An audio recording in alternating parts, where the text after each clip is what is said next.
Hello. We are the Keshe Foundation. Our mission is to bring peace on Earth and join humanity with the universal community.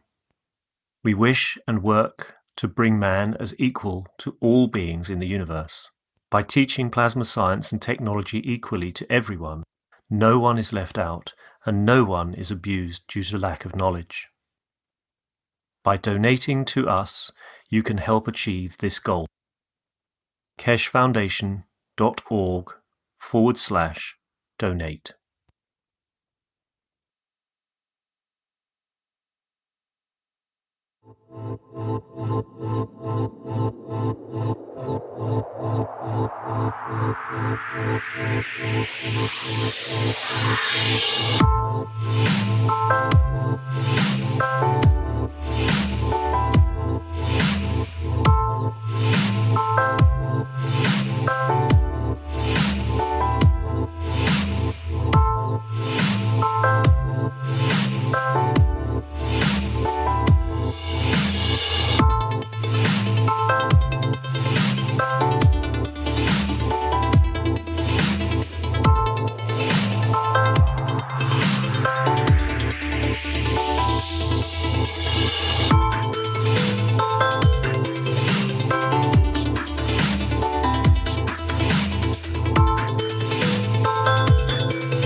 Plasma products found at keshefoundation.org/store.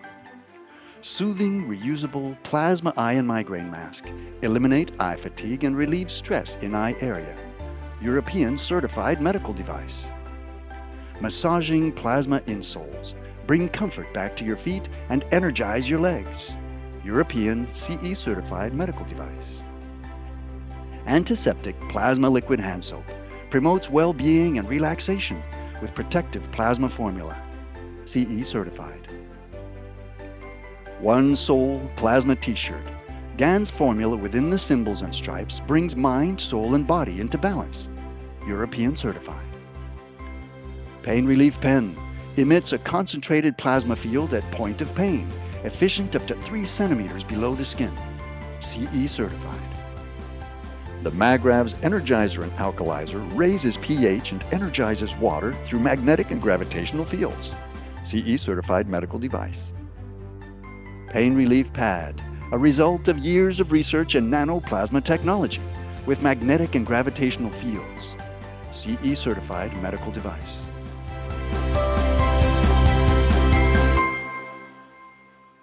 Visit the online store at keshefoundation.org/store. or find a distributor near you. Tax and shipping not included.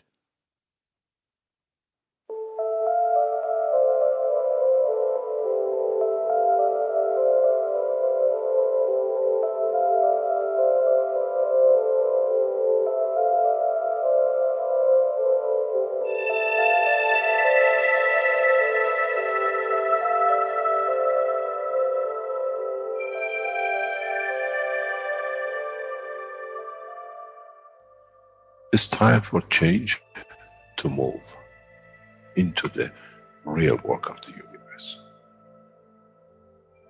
And it's time to understand that we use the matter state to reach the level of understanding of the soul of the man.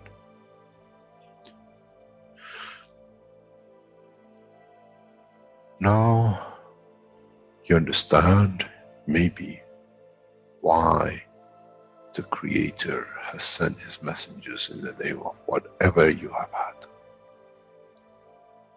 Is that they bring the ears, that it can be used when the time of the Messiah comes. They can teach the soul and the message, not to oppose, but by them understanding through those who have become messiahs to give from their souls to these to elevate, the job is made easy. The school is there and the students are devotedly there. Then there won't be any fight between what they call the Muslims and the Christians. The lamb and the lion will eat and sleep in the same nest. The Christians and the Muslims will sleep and pray in the mosque and in the same church in the name of their souls, not in the name of religion that is used to create so much conflict for the benefit of those who were the hyperactive children. The time has come, the time of change is here. And as I said, my wish is my command. If it's your wish to see peace, path of peace is laid very clearly. It's the soul of the collective awareness by giving will create that position of change. No other thing. There is no pen in the soul of the man. And I'm sure once you go into the universal community, you will never see anything written but the balance of the fields of the soul of the existence. Try to be humble enough not to become arrogant in the power that you have understood and you possess. Otherwise, you'll fall in the same path of the church and the mosque.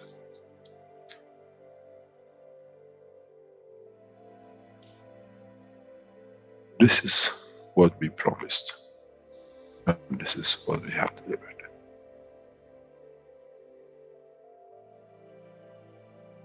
We have to understand the operation of the soul, and we have to understand the soul of the man is a star in the cosmos of the universe.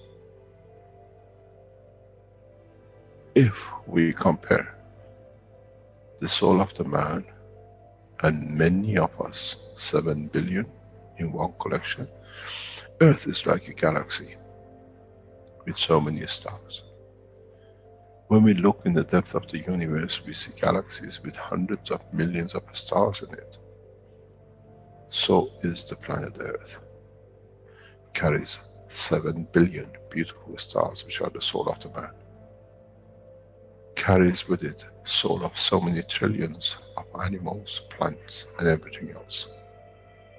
So if you look, when someone who does not see the physicality of the earth and its content, what do they see? They see a galaxy with so many beautiful lights shining, each one according to their strength, each one according to their position.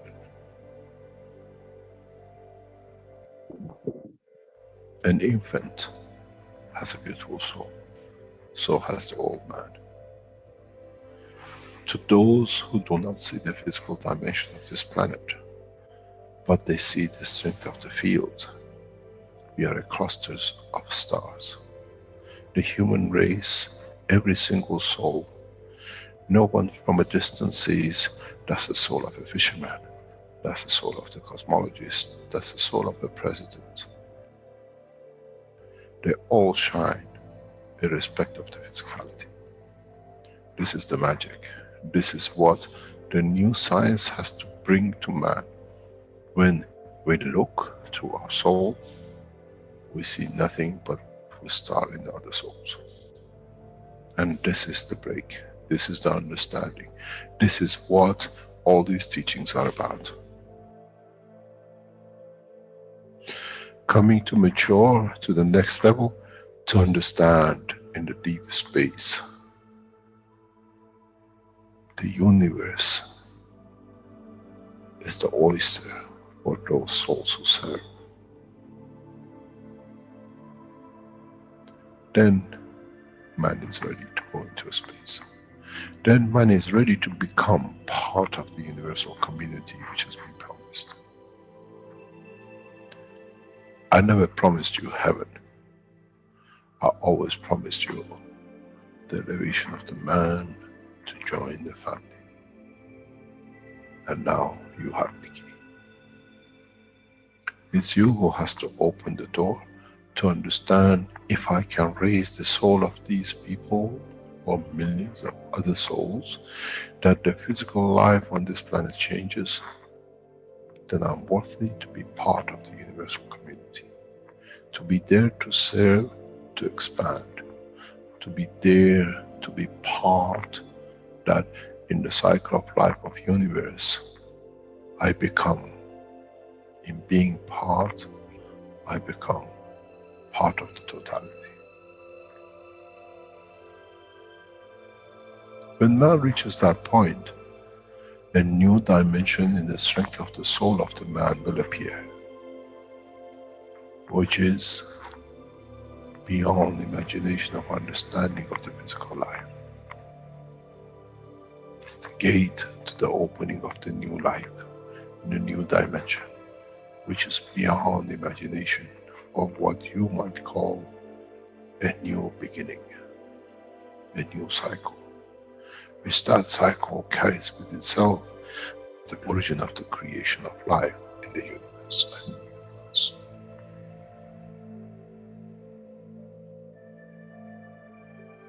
It's the elevation of the soul to serve become the key, not a throne of the physical life. The time is right. The time has come for the man to go through this process.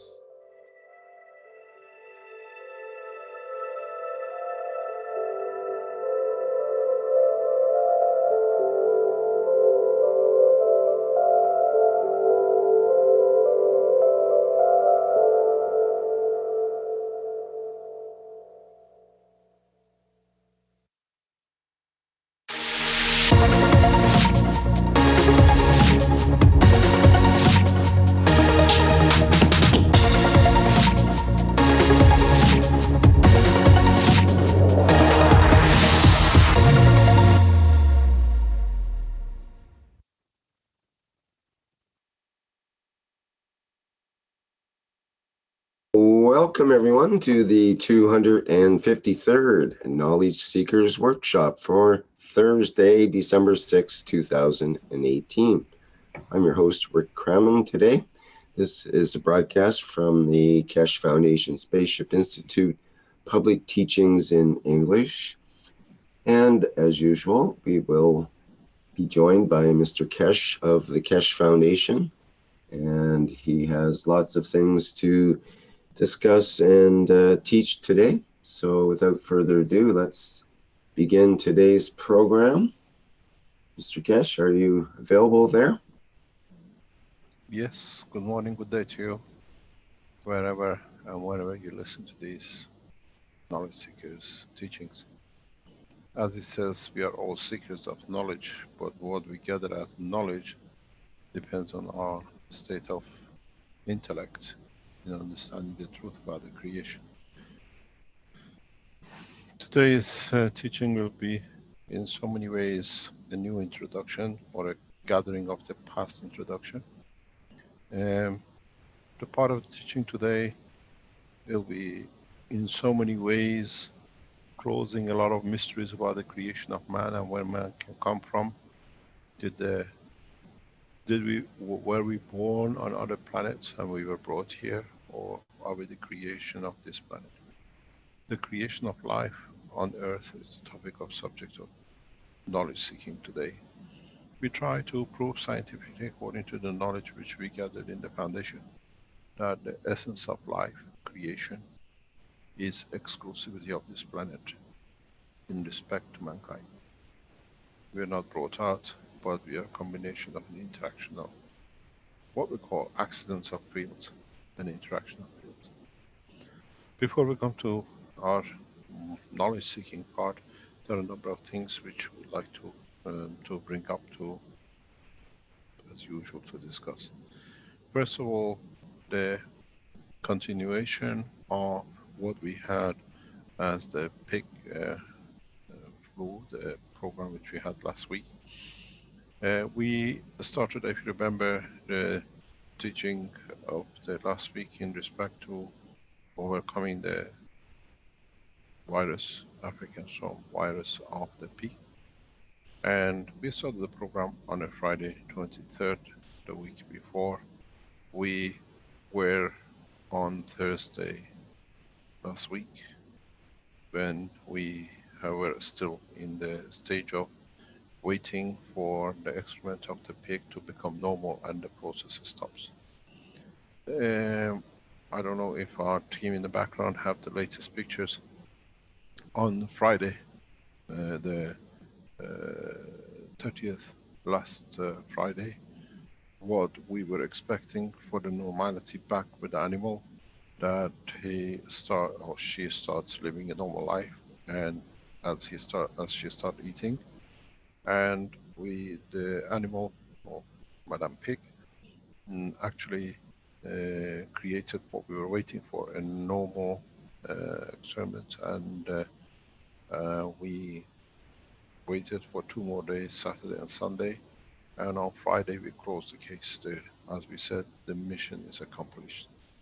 We have brought the pig back into normal life without any viruses, without any effect of the virus. At the moment, we are involved with the Chinese evaluation of the discovery.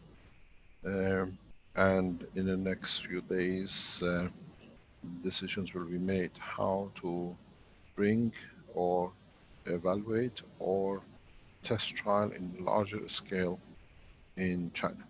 We are waiting still for decisions in the next few days, how, which ways this is going to go. A lot of people thought it's just a pig flu and that's it, but as one American, what we call officials, mentioned last week, this is one of the biggest discovery of 21st century. It is very much like the discovery of penicillin. In time when it'll take hold and we start developing this technology very rapidly in the coming months and weeks, it is equivalent of the discovery of penicillin. We never understood the work of the viruses on us, and now with the new plasma technology, which we have thought we understand, we have shown, we have found one of the last hurdles in world of medicine, viruses. Now a lot of research will go into this development of the strands of virus and the strength of virus, and in the coming months, new researchers will be starting to see everything can be stopped with viruses. On this planet, viruses are a menace to us because they attach themselves to the amino acid. In a space we don't have, as I said in the teaching of last week, microbes and bacteria, because there's no amino acid. So the only thing which attaches itself to us is the package of energy which have a common denominator energy with our amino acid or elements of our body. Could be phosphorus, calcium, anything else.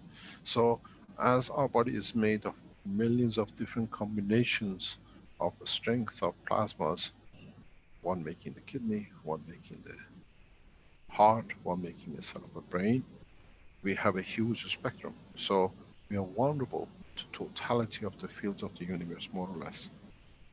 We had to complete one of the cycles of the being able to allow the man to live in a space, which was how we handle these packages of energy we call a virus. And now we have shown it can be done. And this is the beginning of a new cycle of knowledge. Because up to now, as I said, you go to a doctor, it says you have a virus, you have a flu, there is nothing can be done, you have to go through it. Now it can be done. Now we can do something about it, because now we can create packages of plasmas that, like a tablet you take, is a water you drink and it's gone. Research in this section will start extensively in the coming weeks, because this solves a lot of problem in respect to chemical warfare, in respect, as I said, to nuclear accidents, because these are extra energies which come in. understanding this will allow us for the first time to overcome the damages of leukemia, depleting energy from the cells as amino acid level and the cell tissue. The discussions about this discovery, which has been announced last week with overcoming viruses, will have a huge applications on how we live. We don't have any more fear of viruses, AIDS,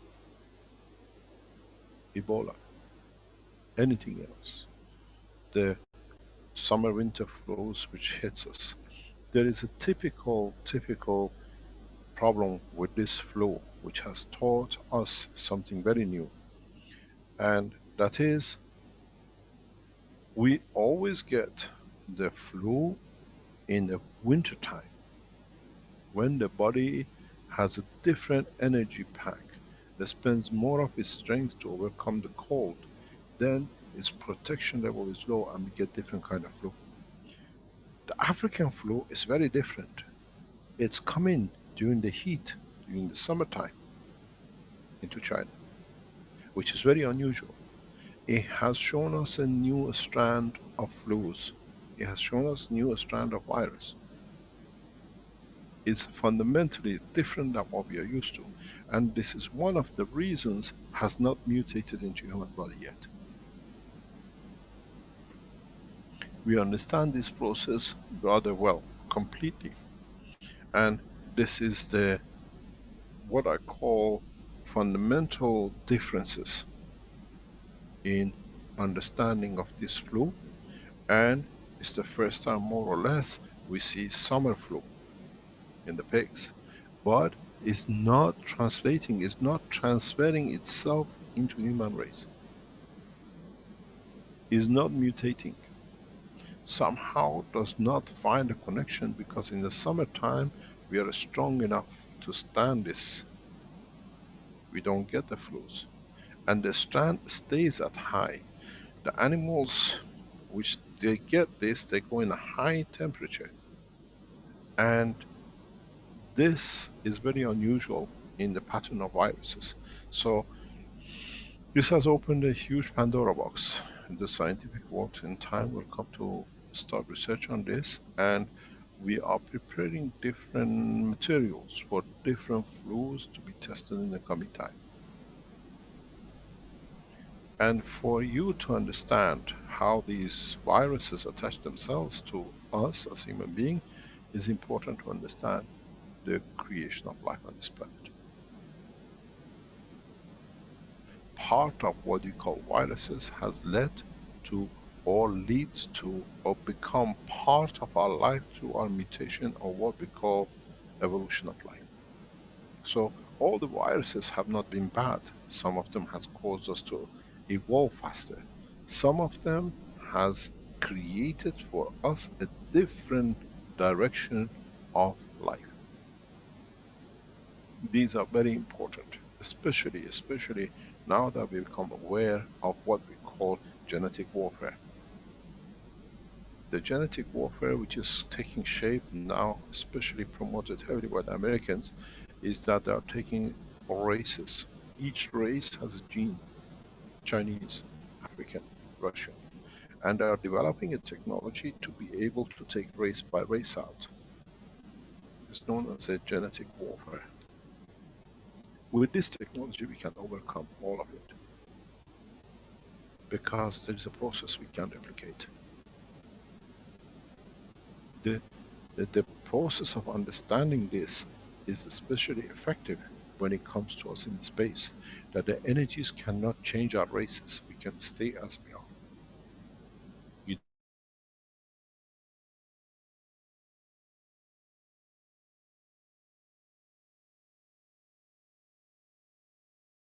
don't change yellow, black, blue as you go through different ends of the magnetic field that we can create and hold on to. This technology will be part of our research and development in the coming weeks.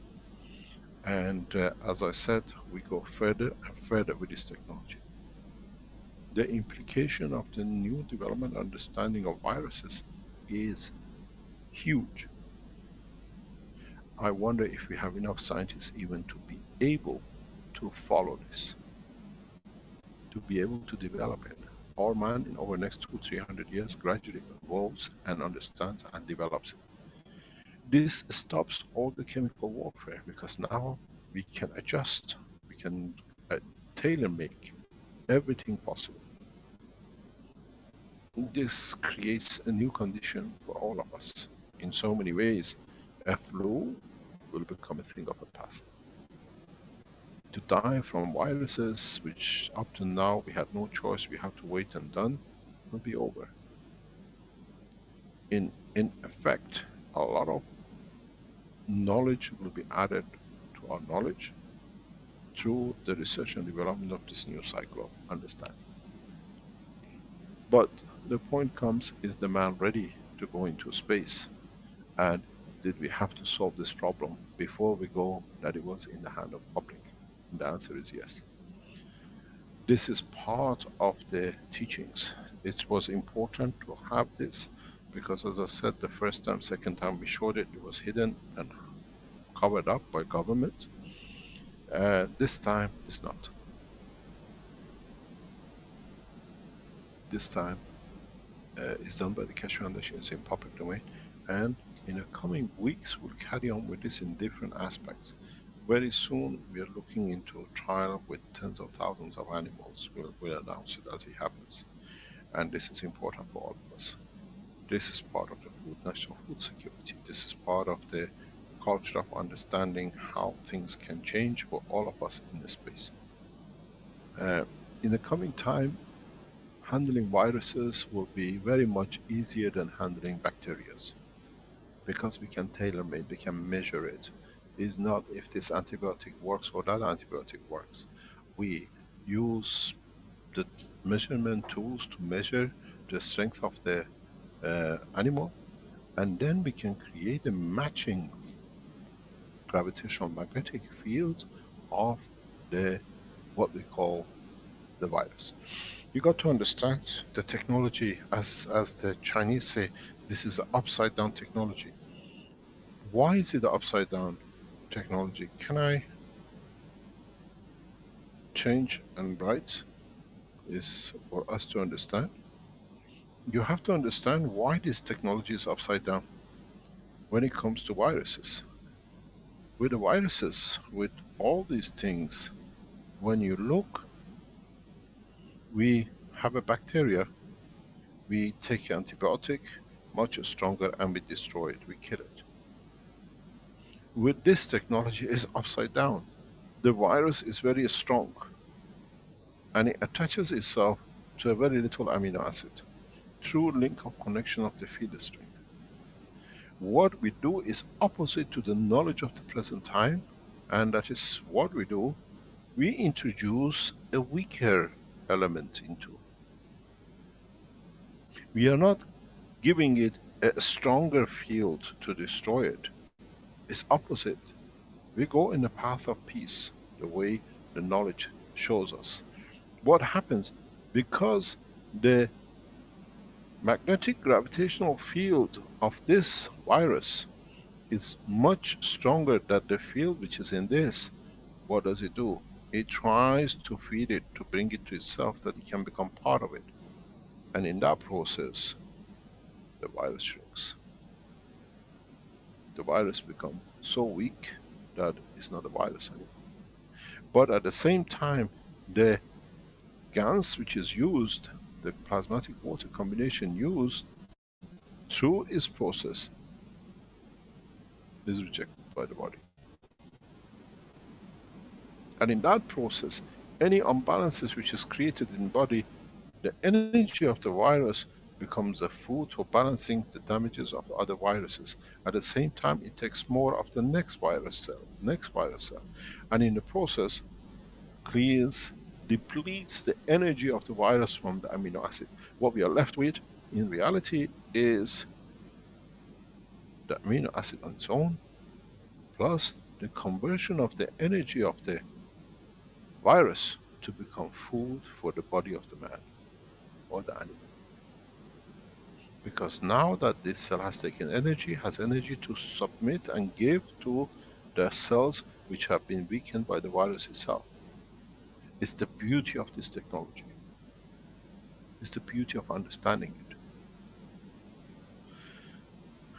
No more killing. Just using the energy of the plasma of the virus itself to become the food for the weaker part which other viruses have created, and balancing it out. This is exactly why we create, we wash the pig and we fed the pig. The washing is a field of different strength than when it goes through the body. So everything in the body is done. Chinese scientists tell us that up to now they have tried to overcome this, but they have seen genetic defects, change of genes of the animals. With this process, any genetic defect will be sorted, will be what we call replaced, will be brought back to normality. With the present science, one of the reasons that they slaughtered the animals is because if the reports of scientific reports up to now confirms there is a change in genetics, genetic modification, and not knowing what it is, but we are eating it all. It's entered the food chain, so we do not know what comes at the end. But using the gas process, we correct the genetic defect, the way we done with the plants, the way we done with seeds. The continuation of this knowledge, as I call the single pig, in a very remote farm in the most remotest part of China, will bring a new dimensions of understanding. It'll change a lot of things for us. A lot of things for us in space.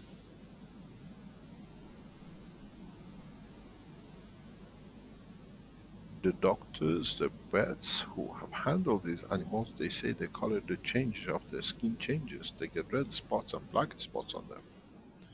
But we've seen all the spots has gone away and the pig is back to its normal. So it means all the cells have been put back in order.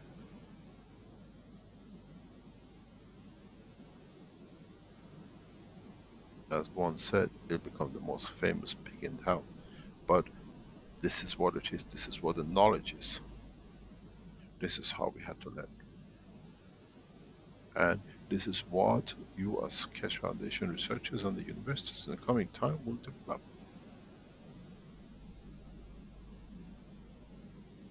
Now you understand the significance of last week, knowledge seeking. The process hasn't started. The process just getting to be understood, and for the scientists to understand in the world of pharmaceutical, what we call the new pharmoplasma, what calls pharmaceutical is not fitting us. It's a new technology. It's a new gas plasma technology. And it will come. It will come so fast because it's part of the space technology. There is no more fear of viruses. There is no more fear of what might happen to us. Can you hear me? Yes, Mr. Keshe. Thank you very much. So this is what last week teaching has brought in. A fundamental change in the world of science through simple test with a pig. Number of animals will be tested in the coming time.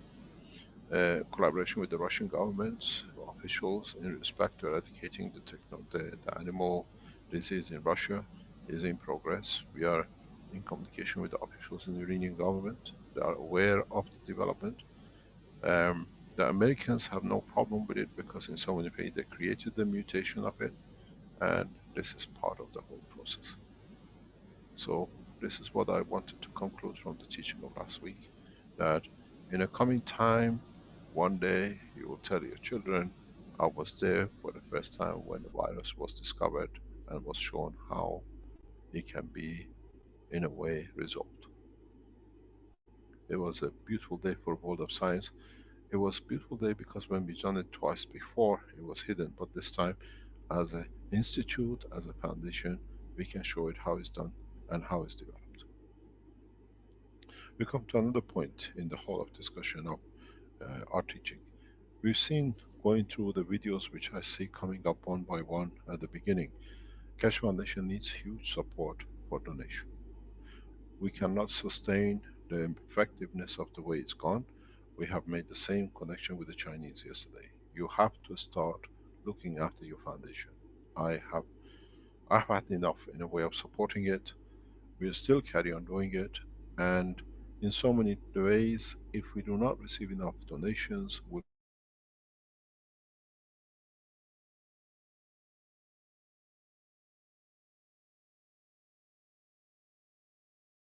curtail on dollars or euros, and this cannot sustain any, even not even the internet cost of running the operation.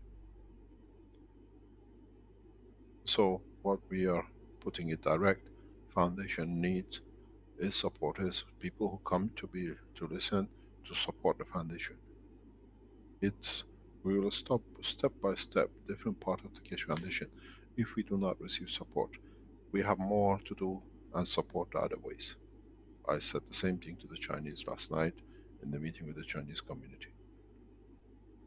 You come, you learn, you spend, you go to a cinema, you pay $10. This movie is on for 257 sessions, 253 sessions, and it needs to be supported.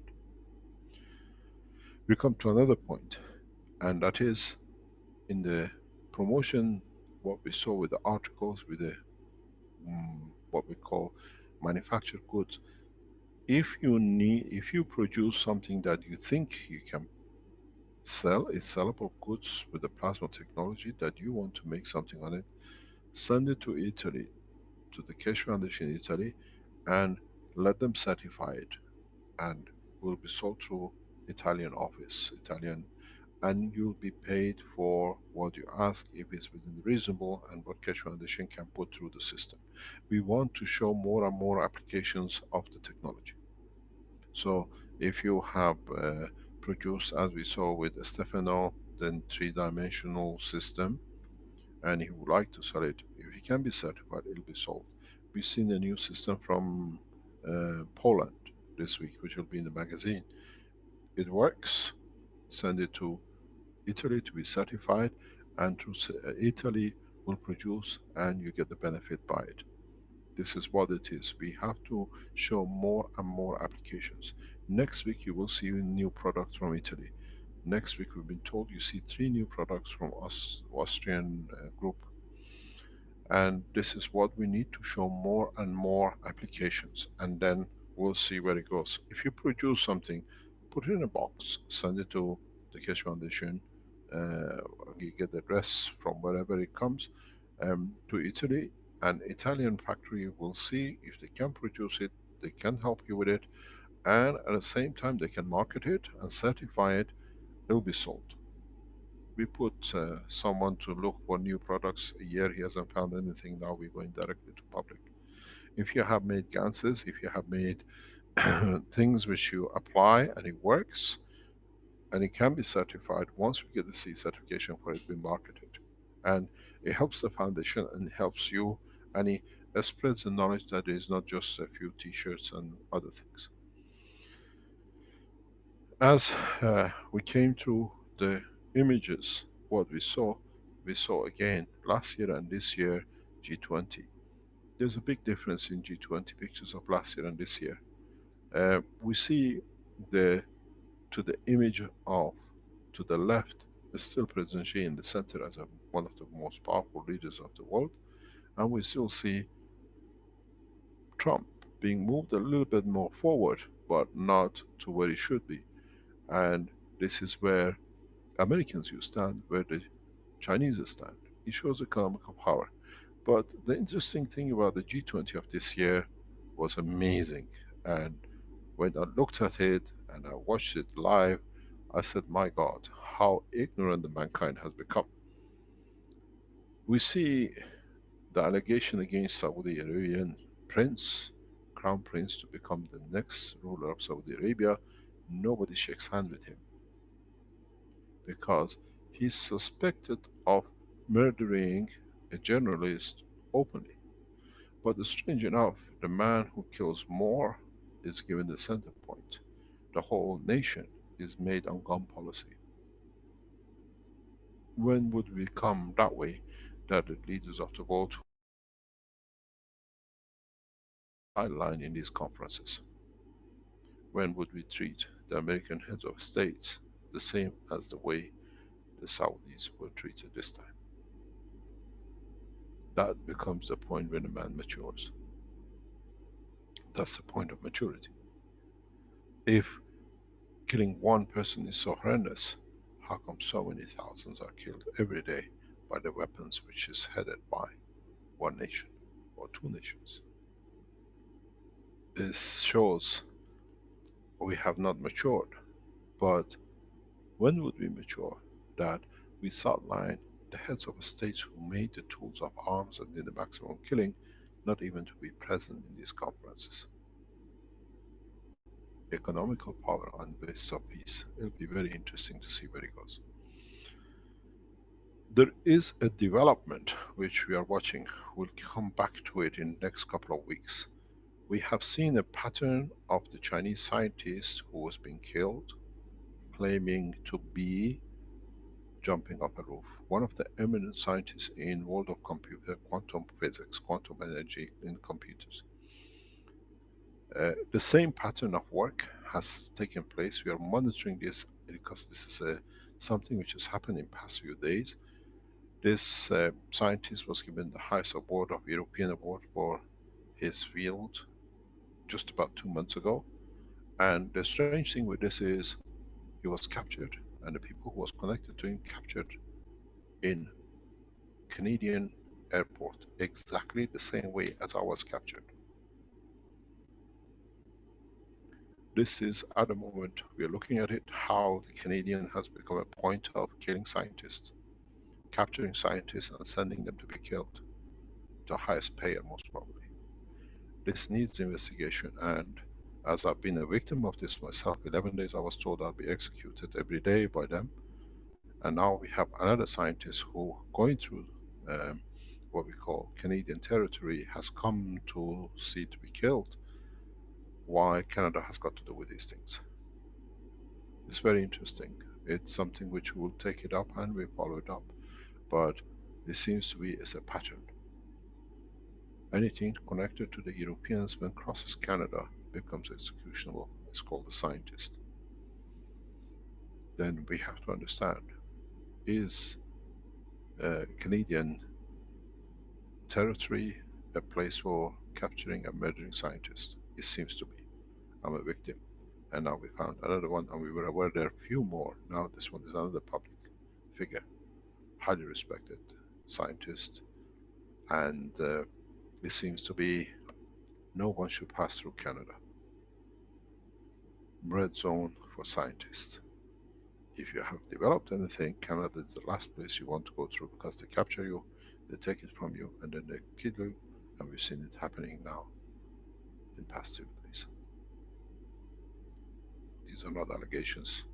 I've posted my case clearly. I wasn't the only one.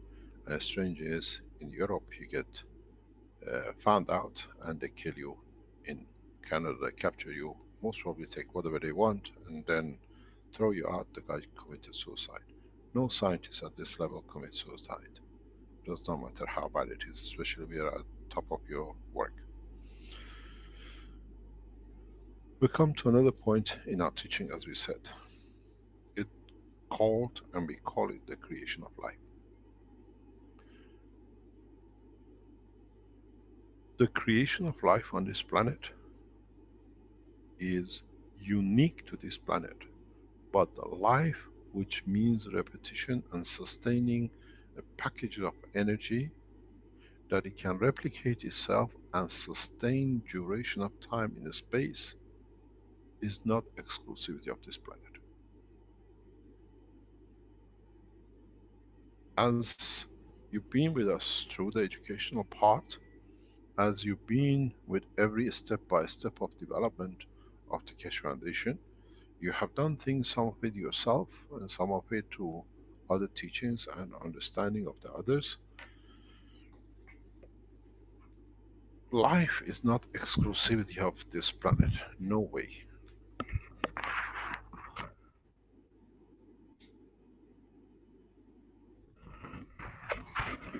Life can be created and sustained anywhere in the universe. It all depends how you tap into the energy of the universe to sustain life, to sustain the duration of existence, to be able to carry on, to be able to give and take from your environment. The cell of the skin of the man carries for 28 days. In totality, when is enough taken and given that elevates the central station, what we call the soul of the man, to mature to his position, then the body separates the physicality from this central station. Now it's matured. It's very much like you have an egg inside a chicken, more or less, if you call it. It comes from a little, when it's ready, it's delivered. It gets all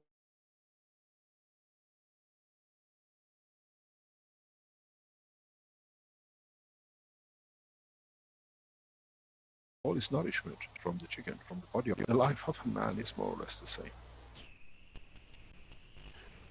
We gather energy, and from this energy, when it comes to the maturity of the soul of the man to be delivered, is delivered with the physicality which led to his creation. But how does life, the mystery of the life, if it's from another planet,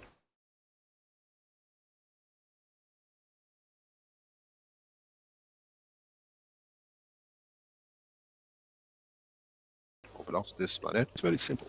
Go back to your You boxes. keep cutting off. Can you please repeat? Pardon? Yeah, you keep getting cutting off your voice, so we get disrupted. We don't hear. Do I get this interruption with everyone? I don't know. There's an Yes, I interruption. think so. There's an Yes. Pardon? interruption. It gets compressed and it comes back very quickly. We hear the sentence complete, but it's hard to hear because it comes through as a very fast sentence. All of a sudden, there's a bandwidth problem happening, is what's going on. One or So, two times? one or two times, yes. So, Yes, Especially I when see. It tells you me talk, it's unstable. It tells me it's on a stable network that time. I stopped talking that time to so allow this to even when you continue. talk about donation, you got disrupted, so we didn't half of the donation and stuff. All the donations easy. We need donations if you want the foundation work to be on the net. Very simple. I stopped supporting. I supported for 20 years, 18 years. This organization needs backing by the people who come to watch the movie every week. And it needs to be continuous, just not one-off. It has, and it needs a lot. Oh, thank you very much. And that's what is your job. I'll do my job. I come, I teach every week, I support the foundation every way. But now you have, the foundation people have to, you care about, it's something you believe in, you do, this needs to be supported. I've done 18, 20 years of it, I put millions into it. And I still carry on as far as we can support to support. But in a way, what I'm pulling out for you to start accepting the responsibility. Every aspect we finance, I've done in every shape or form. But it's come to the point, you want to be part of it, you want to teach, you want to be there, you need to contribute towards it. The running cost of the Keshe Foundation on a weekly basis, literally every day, every 24 hours, runs just about $1,000. There are people in the background work, everything else which is in there. And I paid and I still pay, but I'm pulling out because it seems I'm the only one. I just come here to chat and other people like to enjoy it and make system with it and make medical system, charge people 5,000, 10,000 for treating each other and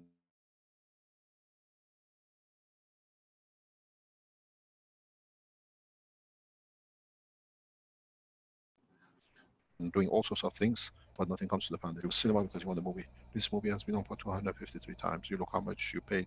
You pay $5, $10 for a movie. It's $2,500 up to now. You had a free movie. But now it's time for you to support. And if you don't receive the support, as I've done, I start curtailing everything up. Because there are people who depends on us on their lives and it's not getting supported. You come here, have you ever asked, how come all these things are here and everybody is here every week is done? And then it becomes my fault, my problem. So I taught enough, 253, 255 teaching is enough. And if you need, you want to be part of it, you got to support it. Doesn't matter how it comes. And if you cannot, if I die tomorrow, the teachings has to stop. If the Canadians do to me what they've done to this Chinese scientist, the knowledge stops, or you're going to gather and find another foundation to do, or you run this foundation to share knowledge with each other. I have a physical life. And what happens to an end? It's gone, it's finished, the show is over.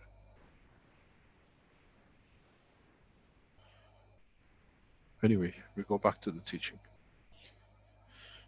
As I said, if you go back to the beginning of the work of the foundation, the very first thing you did, most of you who became attached to this knowledge, you did something very, very strange.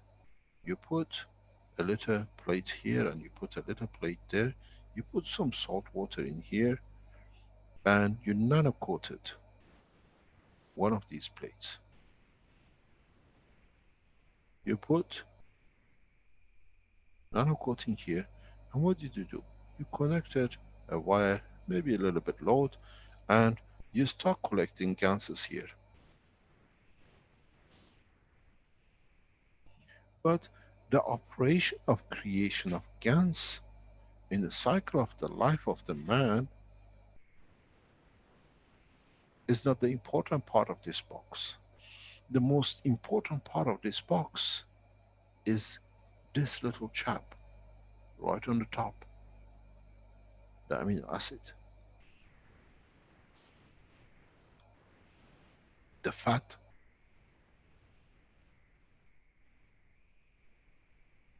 For the first time, we have shown that we can create amino acid. The beginning of life, the origin of life, the extension of life.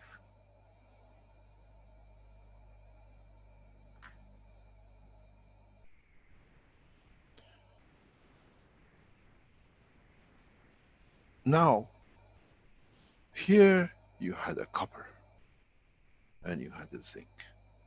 You had one type of acid. The next box, you made zinc and zinc, but you still received, you saw the fat. And you still collected your ganses. This amino acid is different than this amino acid. Then you made another box, and then another box, and all of them shows you amino acid. Now, these amino acid, in one of them you decided to put a piece of iron in. And putting that rusty iron gave you the blood, which you saw dripping. So now you noticed a combination of metals, copper and nano-coated, another part gave you a new product. A connection of life with the metal, hemoglobin. So what you have gathered in the process of oceans which continuously have this, they have a salt in them, and you have all the metals floating in them. There is more gold in the oceans floating than is in the land. Man has not found out how to extract it. When you go in the sea and you gulp a mouthful of water, seawater, you already swallowed some gold. You become more expensive.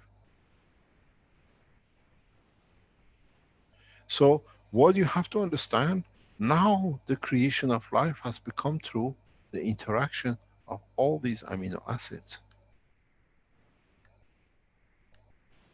Here When the metal ion touches the amino acid, it creates this one. So now this becomes part of it. You have a mixing machine, and this mixing machine is called the ocean, the waters. So these things have mixed and mixed over time, one by one, coming together.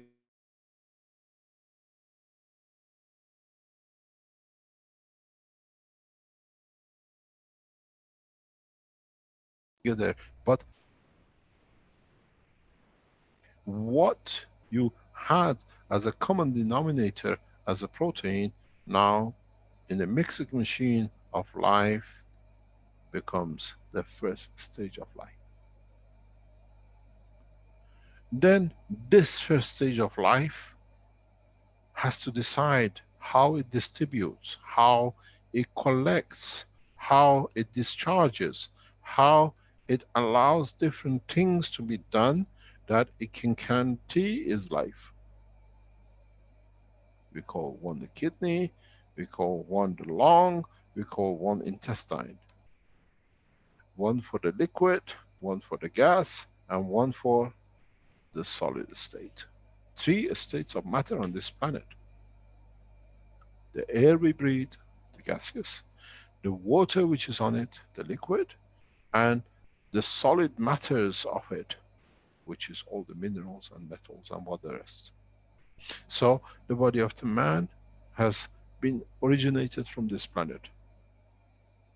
But in the cycle of evolution of time, as each protein has found a new dimension, new circle, new PowerPoint, has found out how this PowerPoint can do, needs to discharge itself. It needs a common denominator of itself. It needs a material that it can float inside it. Excuse me 1 second.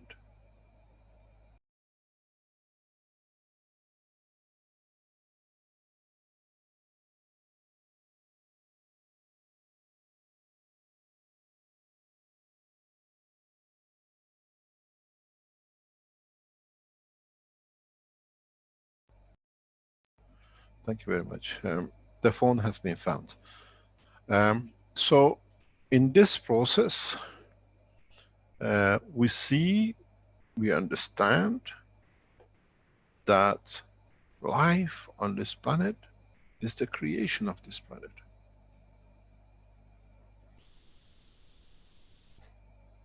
When the earth moves more to the center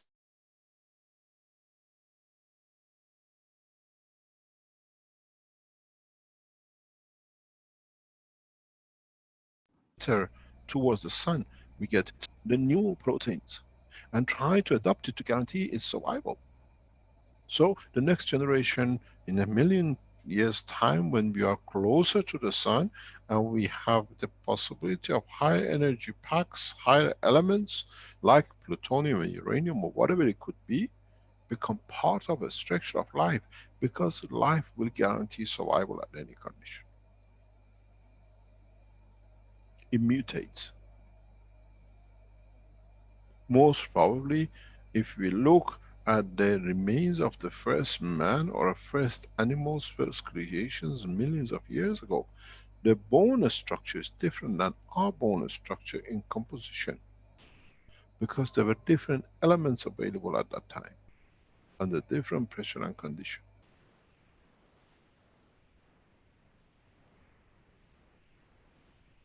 So when we look, now that we understand the creation of amino acids on the top layer of your boxes, you have started becoming the master of creation of life.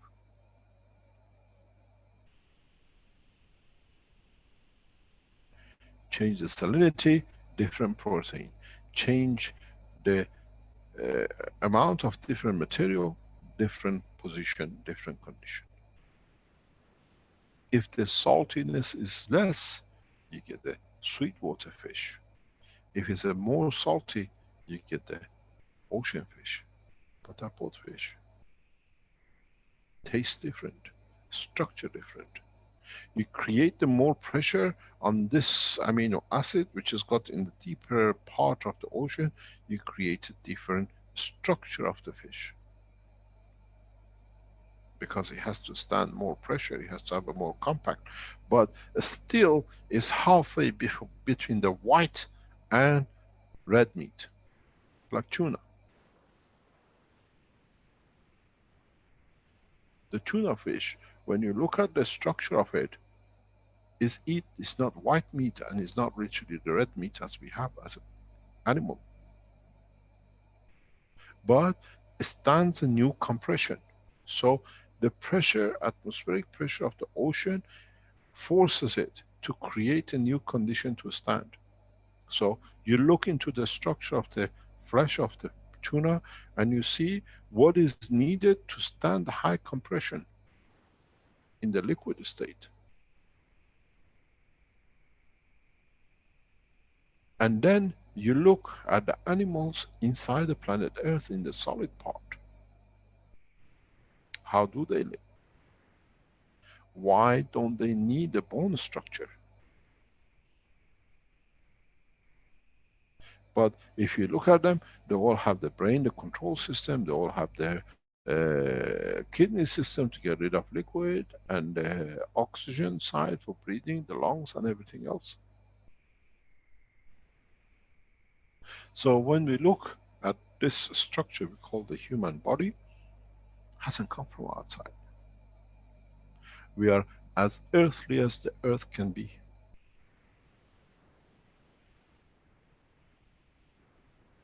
And if we understand this,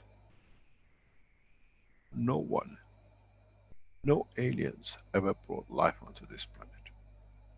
Is the intellect to survive, to multiply itself to different things and creating different disposal unit needs intelligence, needs coordination, needs understanding.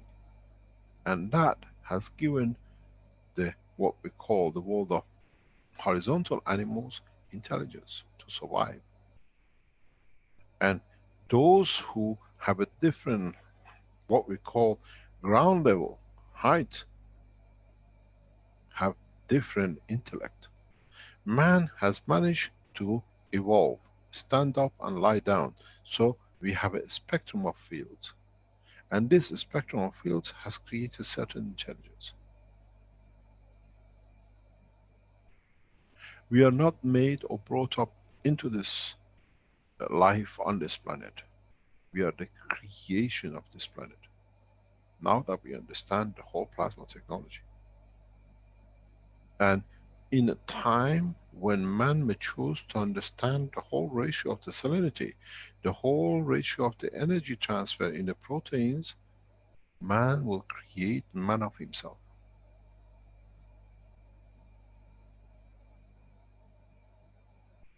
Creating organs without the origin of a life. Creating life in replication of life.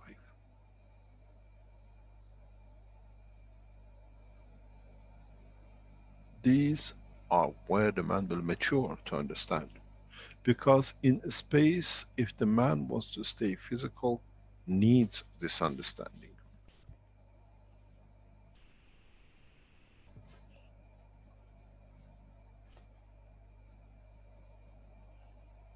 We need to understand the truth about ourselves, and in that process, the knowledge seekers of the future will add to the knowledge how to create life.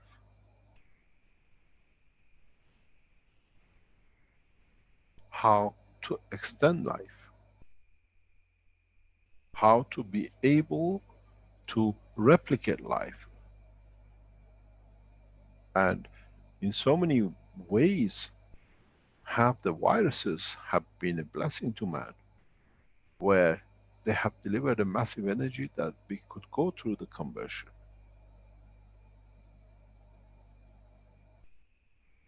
All the viruses are not dangerous, or what we call packets of energies. Man receives different packets of energy from different part of the universe. But there is one mystery in the world of creation.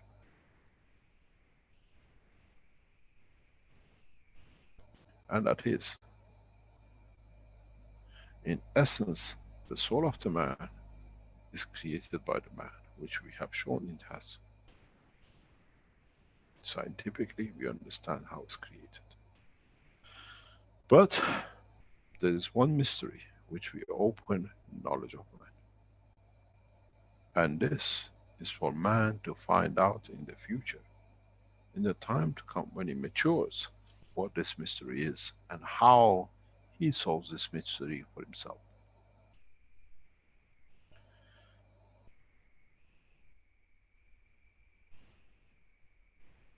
In the drinking systems, you put different gases, and with it you transferred the essence of the orange into the water. The point for you is, in transferring this essence that gave you the taste and smell,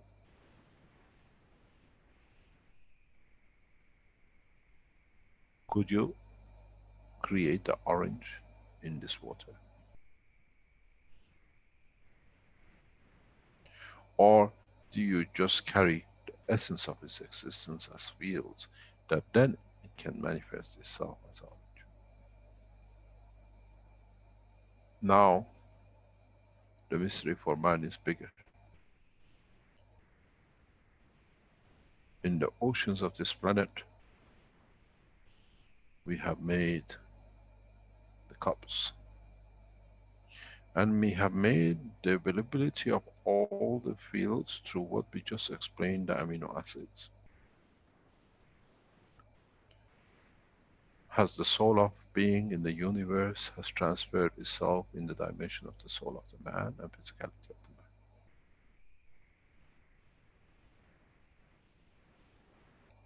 The same as we did with the orange. Has the oceans of this planet have become the cup for transmutation of the essence of creation of the soul of the creator to the soul of the man? And the answer is yes.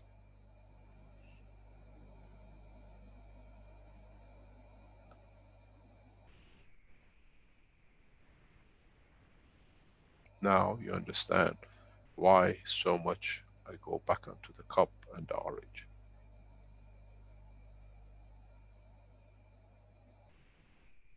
I made man in the image of myself.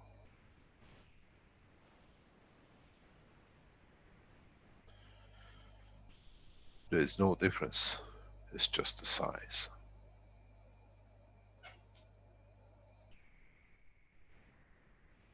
There is no difference. The body of the man is container of ganses, the spectrum of different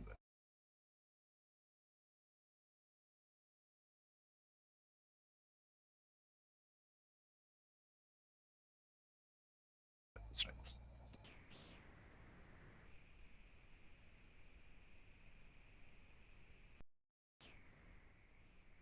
Now you understand why we have come to this point of teaching today.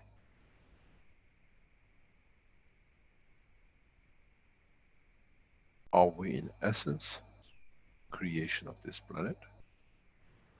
And as we become part of the creation of this planet, in dimension of the dynamic plasmatic field, do we create the same condition that our body and our oceans become the same as the orange and the cup, and the replication of the essence of the life of the creator in the body of the man?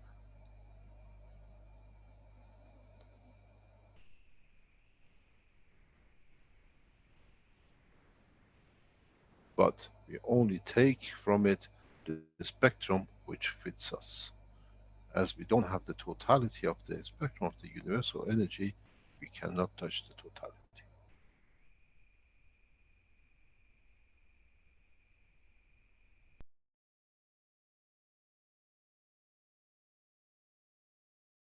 Totality of the fields of the soul of the creator, we might fit this point.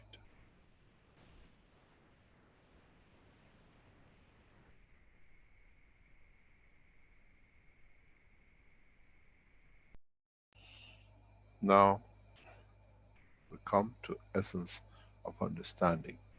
Is there a creator? Or in essence of understanding transfer of energy, we become part of the essence of the creator itself. Even though in physical dimension we are created on this planet. The physical body of the man has its origin and its essence is created by this planet. But then it comes one point, at the point of the separation of what we call death, as this has the matching point the same as this, would the essence of the creation will move towards a creator. It'll become part of it, now it does not have the physicality. Do we meet our creator, or do we come close to the creator of our own, the dimension of the soul of the man according to his strength?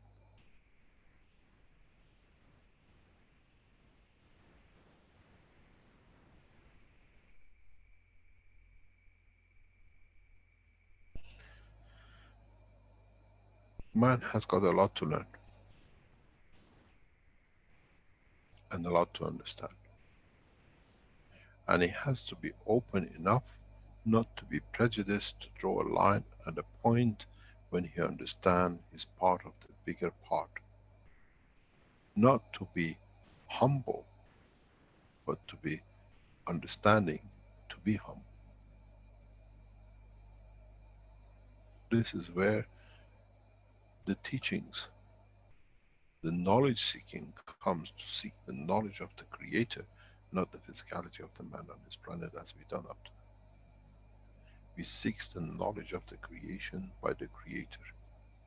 Then man can live in any dimension across this planet and this universe and the universes which comes.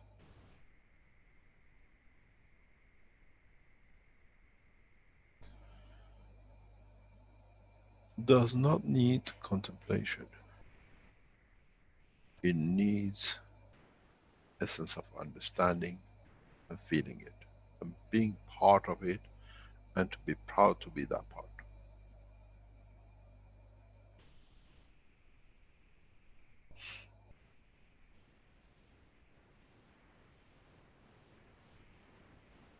Now, is the body of the man, is the existence of life of a man a composite life of the physicality of this planet and replication of the strength of the part of the creator in the soul of the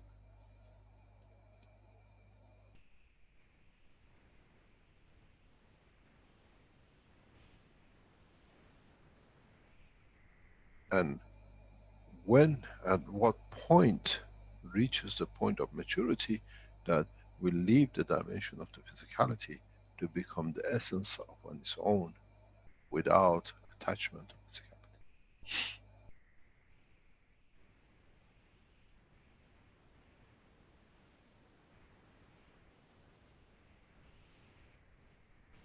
We saw the creation of the amino acid on the oceans of this planet, and those who did not mature to become a living things in the right condition, they became what is known as the oil fields, what we call the crude oil, and other things.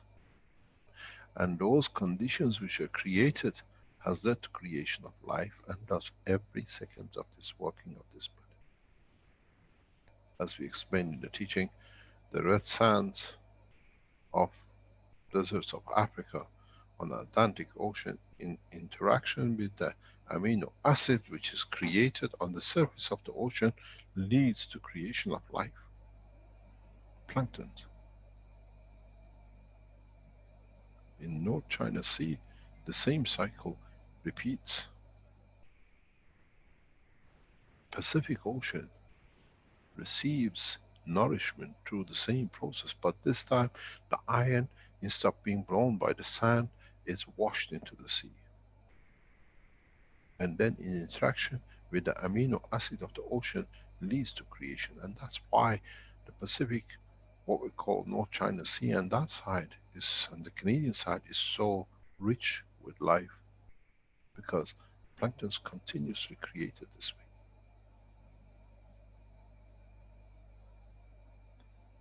It's a packs of amino acid in the dimension of physicality, and it's more powerful than eating a kilo of meat, because it's already in an energy dimension. It has not converted fully into matter state, that you need to break it up. So when you digest it, digestion is faster.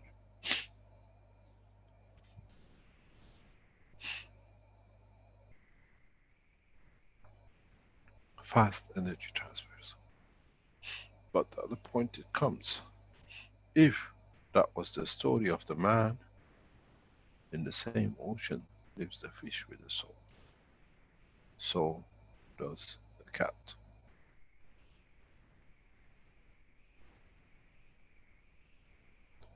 It goes back into the first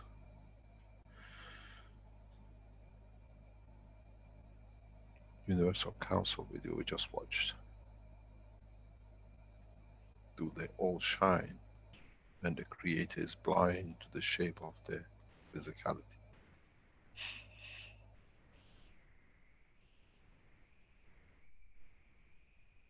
But don't forget, when we spoke about the viruses, and the way the viruses with a little thing depleting the energy of the virus, or the bigger energy pack for them to survive and get bigger.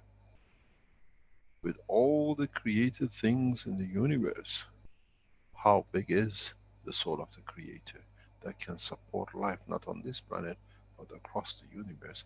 And because they are the smaller, it can be nourished. Then when you can detach from the physicality, that you can understand the dimension of release of the soul of the man, you are in touch and you are part of the field of the universe, in line with the soul of the creator.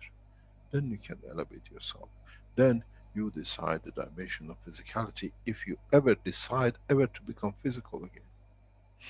Because don't forget, the intelligence and the feeling and emotion has not died when the physicality is separated from the soul of the man. The emotion and physicality and pain and love was learned from the soul of the man, not by the physicality of the man. So it's the essence of it. Does not need physicality to fall in love, to have a partner, to create another dimension of life for itself, in conjunction with transformation and transportation of energies from one to another.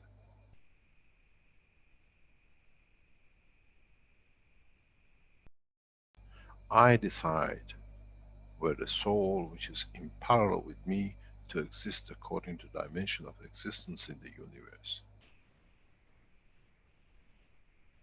As I have the dimension and control the feeling and understanding of the totality of what a man feels in his physicality, is the feeling of the soul of the man itself.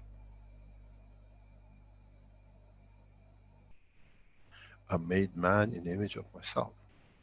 How could man in physical dimension fall in love when the soul is never aware of love? Man learned it from the soul.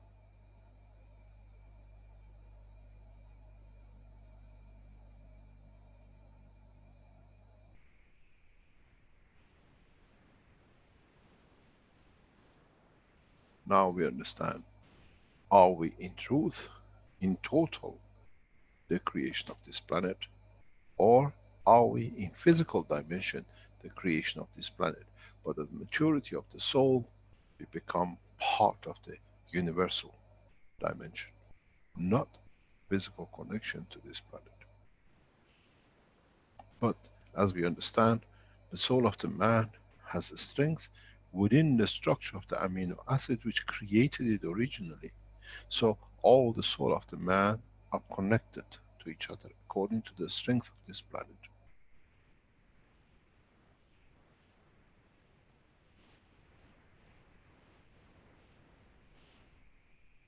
Now we understand life is not the exclusivity of this planet, but life is a combination of interaction of the fields of this planet with totality of the fields of the universe. And this is why we said, if you listen to the tape, we are here to take man to enter the universal community, where the universal community carries in totality all part of the soul of the creator.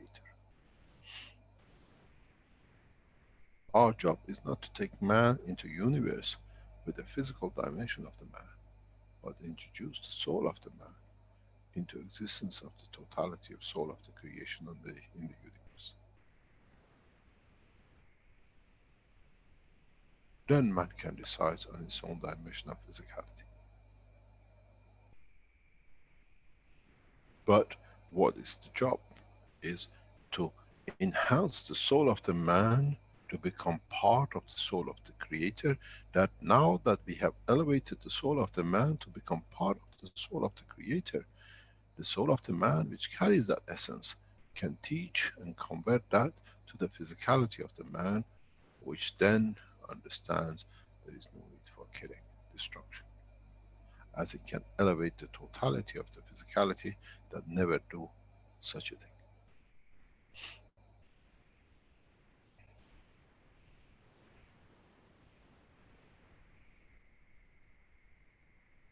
When we feel it with our soul, we embed it, it's ingrained in our emotion, in our understanding, in our work.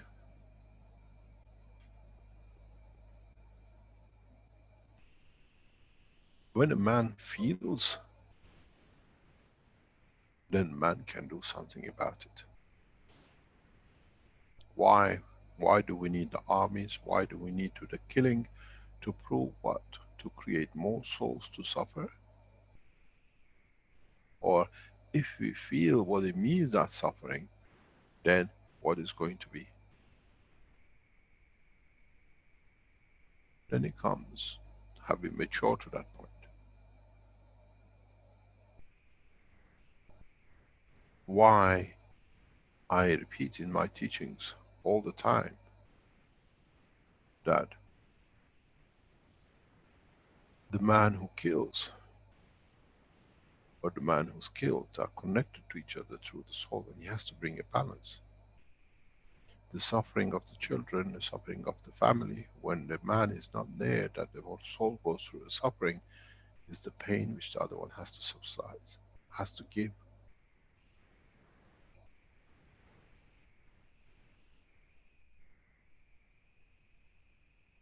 I understood soldiers and wars creates nothing but pain from a very young age of 6 or 7.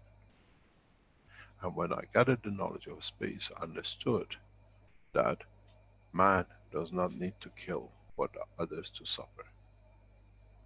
We all die. There is a change of conversion of physicality, but to what time and when and where and how is decided by our soul, not by ourselves. It has decided the point of its maturity from the beginning of times.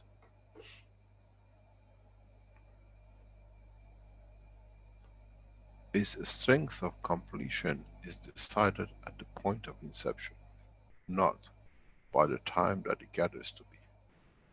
We just add to it to increase the dimension of its physicality. But do we need to create suffering for the others?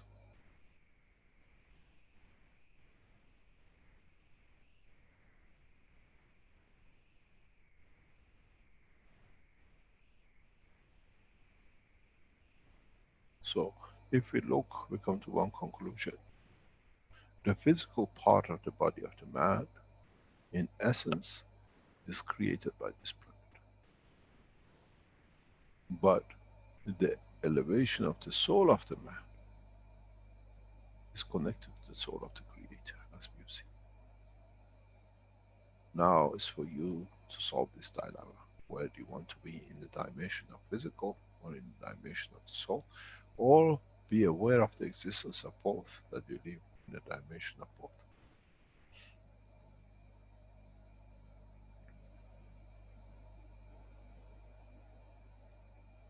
Transmutation of element is not about carbon and hydrogen to another element. Transmutation of plasma is the dimension of physicality to the soul of the man, or the soul of the man to transmute to physicality. And this is the more or less completion of understanding of the man. Transmutation of element is the element of the man to the soul of the man, and vice versa. Not changing a hydrogen to a carbon.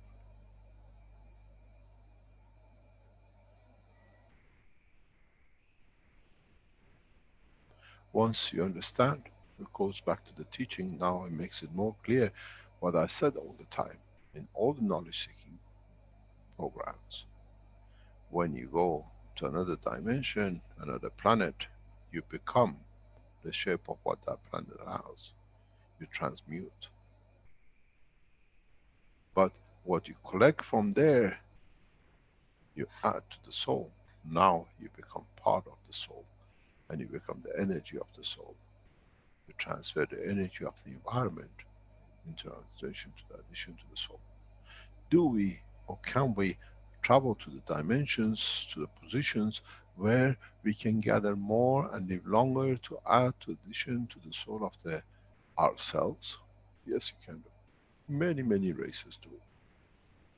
Elevation of the soul of the man allows closer understanding of the strength of the Creator. Is the devotion to closeness to understand the position of the Creator. And those who elevate to higher value themselves reach to become part of the totality. In similarity, if you understand, in a very simple way, in simple understanding, if this is the soul of the Creator, and you understand this, that it covers the totality, and if you understood my teaching about the solar system, that the rays of the sun goes, and on the way back it makes the earth and everything else, and it goes back to it, so shall be the soul of the man. Even though it radiated from itself in different strength, in totality of gathering more non-dimensional physicality, will join the soul of the Creator. But this journey, it depends on the size and the position of the creation of the soul.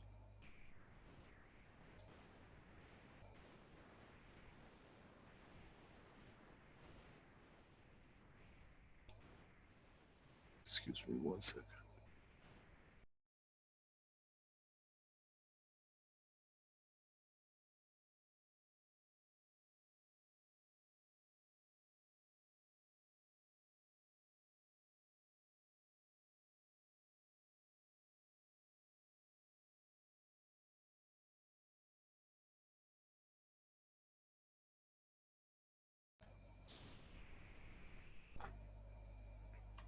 This is what we have to understand.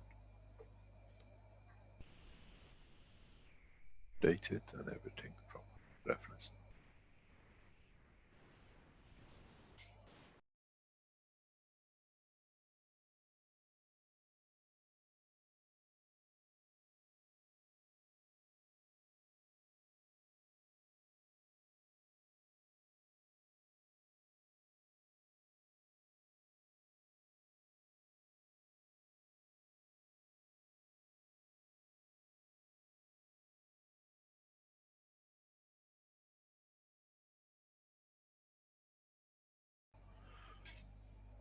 So we understand in so many ways how we can elevate our souls and how our physicality is created.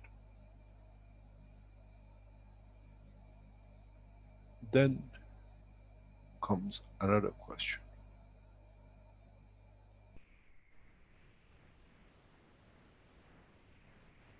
When the man travels the depth of the universe, and you understood, in your travels you'll come across the conditions that fits the condition of the soul of the man in its strength. Would we transfer the knowledge of our soul to the soul of the position, or to become another virus into it, to become its demise?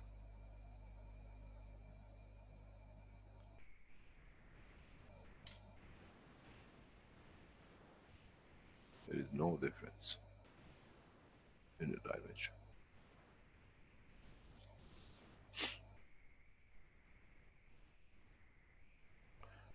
Then, when a man starts the journey into spans of universe, the first thing he thinks and develops, it'll be how I can protect myself from harming the others and not becoming a virus in the dimension of their life.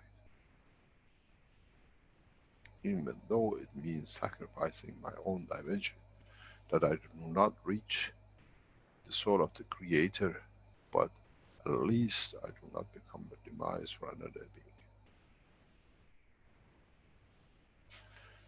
In so many ways, understanding this is so important that in time we need to complete and to understand the totality. In so many ways, it becomes our responsibility to understand the true essence of the creation.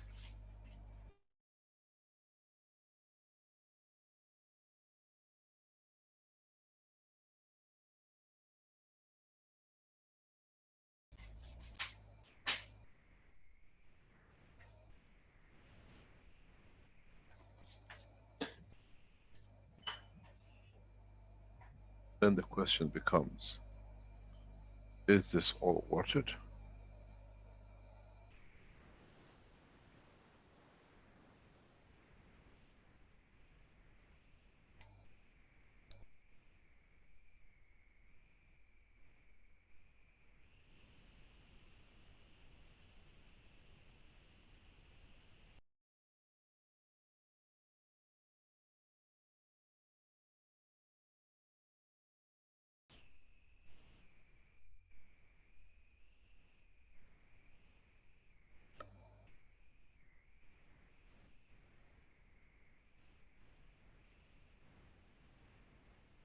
Any questions?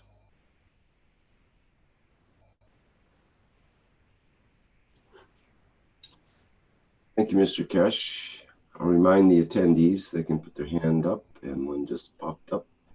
And I can promote you to panelists so you can speak.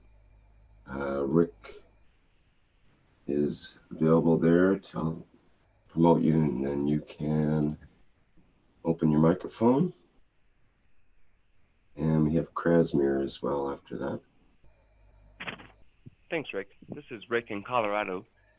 Mr. Keshe, I have a question that is about transmutation of elements through our soul, but I kind of have a few other questions that would help me understand the science a little better if I can. And it's about a container. This is something I've been thinking about lately, is the container. So when we have our GANs box or whatever, we've created a container. And I think about having a glass container per se, and then nothing can really penetrate in that glass container, so it's kind of contained, sorry.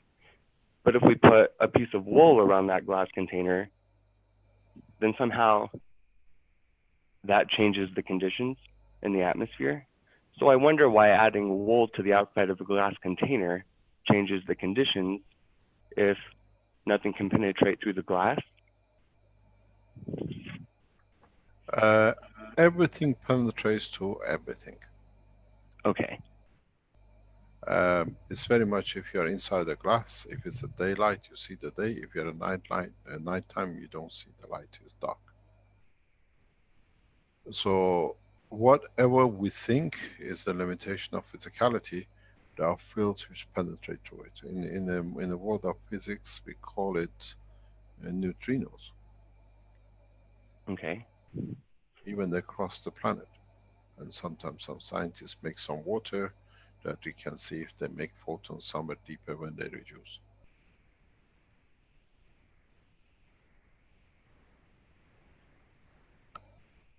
And how per se would they reduce? Of course they reduce because they interact. And so by balancing, they kind of lose strength? In a way, by interaction, they lose the strength. Okay. Well, that brings me to my next question. So I also heard recently that a name is a container. And when we speak about ourselves as, you know, as a soul and not as a person, like, I think that is a part of why sometimes we have to stop thinking, or, you know, to go into that state of, you know, we put so many Well, labels on things. And so in a way, like, our container is the labels that we're putting on things. Instead of being limitless, we contain ourselves. And so I'm curious if we didn't have limits on our intentions, or if we really believed what we intend to create, if that is literally how we can transmutate elements through our intention. I think you've got to evolve a little bit further before you can do that.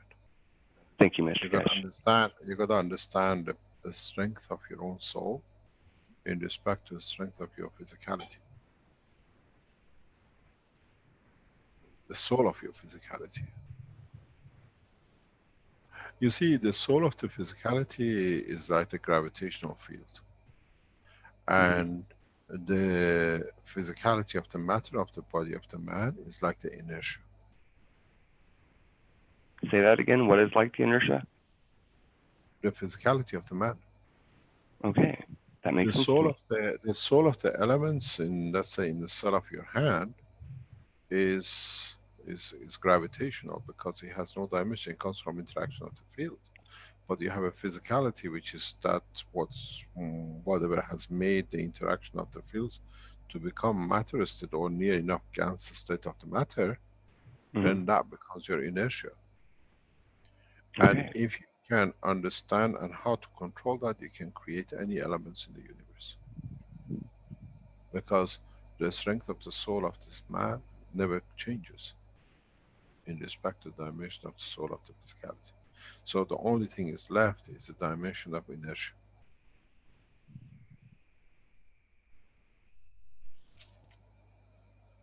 Of my own field strength, actually, my soul's field strength. More or less. Or one's field strength. You have to decide. That ties directly in with the question in live stream with Freed, who asks, is intention the new creation tool and unity consciousness the key to our own evolution? And is this why intention experiments by Lynn McTaggart, for instance, are so successful? What do you mean?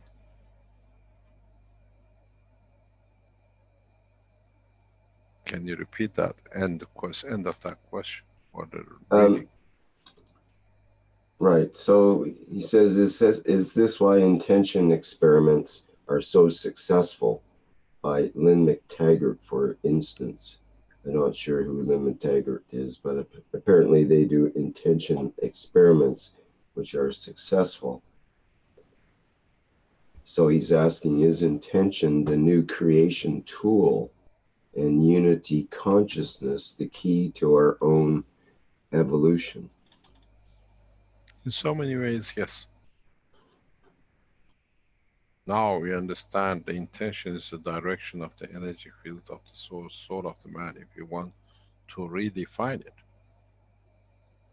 And if you can concentrate the energy of the soul in one position, you can move a chair, you can move a man, you can give a message to another man and everything else.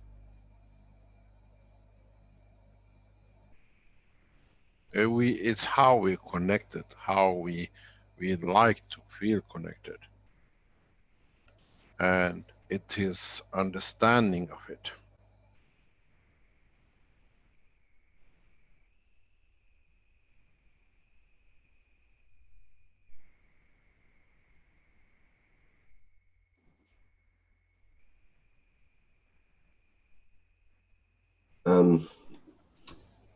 We have Krasner with his hand up, but just before that, perhaps I'll read something from the Q&A with Jedi, who says, where do theological teachings stand in this vision?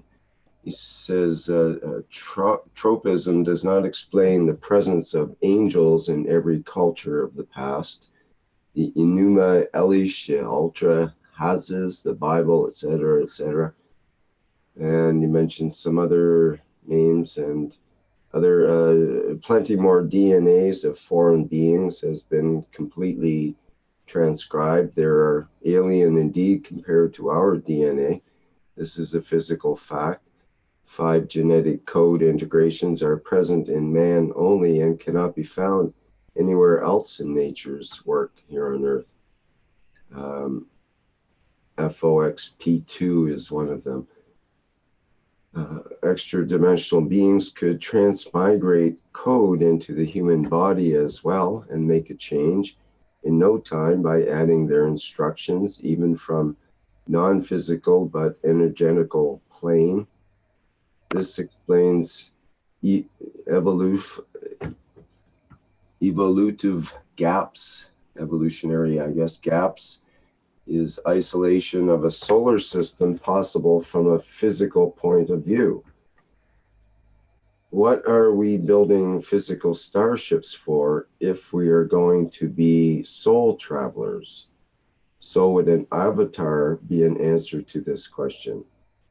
Thank you, Mr. Keshe.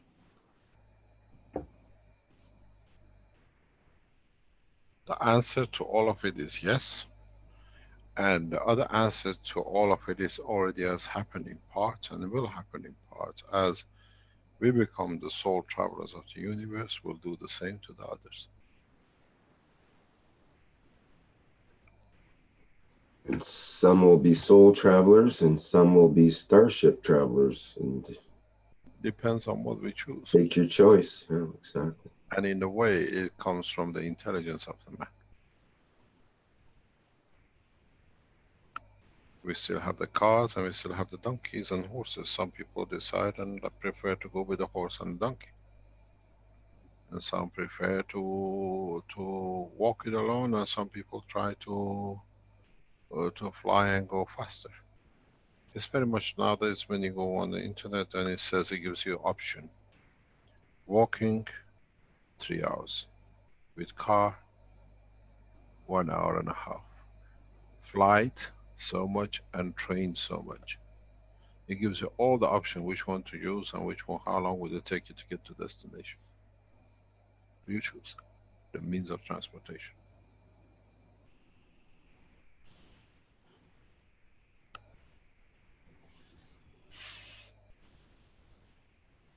The destination is arriving at the soul of the God, the Creator. And sometimes it's not faster is better, I take it as well, because sometimes we want to go for a walk in the park, and you and end up in the sometimes mess I ended up on this planet. Yeah, you're very correct. well, that's the risk. I went for a walk, I got stuck. Because you stepped in some dog doo-doo instead. Yeah. Well, but this is the risk we take, I guess, if we are not on the direct path in a way, because if we could spend a lot of time building starships for the next few lifetimes or whatever it takes, instead of focusing on going directly to the source. But yet we want to experience fun or You see, in life. so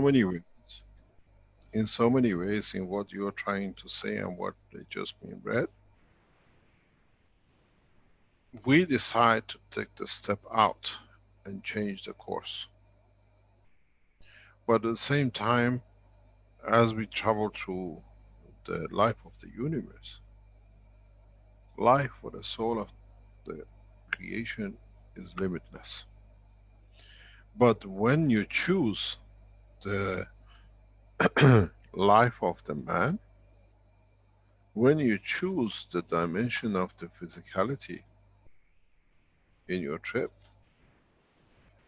then you decide in what form you want to come, what you can do. It's like you go to go to the beach but you decide to go to the beach in Africa, or you decide to go to beach on what knows, let's say California or Florida, or you decide to go on a beach in South America. Then in that process you interact with different people, with different cultures. The passengers of the universe, we are that way. And each one has his own intelligence, and overall we try to make everyone to become to the same level of understanding. If we talked about anything what we teach today, 50 years ago, 100 years ago, they would have crucified us, because man could not understand.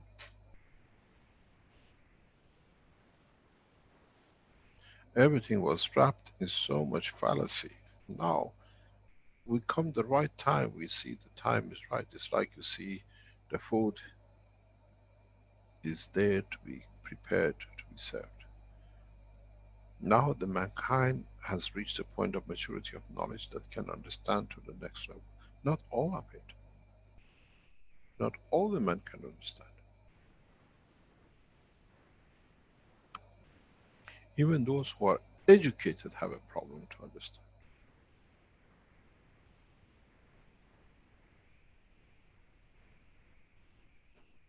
I attended a conference in plasma technology with leading scientists very recently.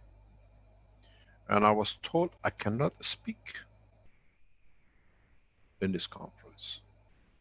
Because when I tried to explain to these plasma physicists, when you are doing the test with the plasma, your plasma subject has to be separate from your test subject, because the plasma fields interfere. The professor, head of the conference, he said, "You're too deep into this knowledge, you cannot speak." And I thought, what a... A professor in a plasma, leading professor in the plasma physics of Chinese universities, does not want his students to know the truth, that knowledge has moved to the next step, because prior he has seen my resume. I can attend the meeting, but I cannot speak to enlighten the others, because then he has no value.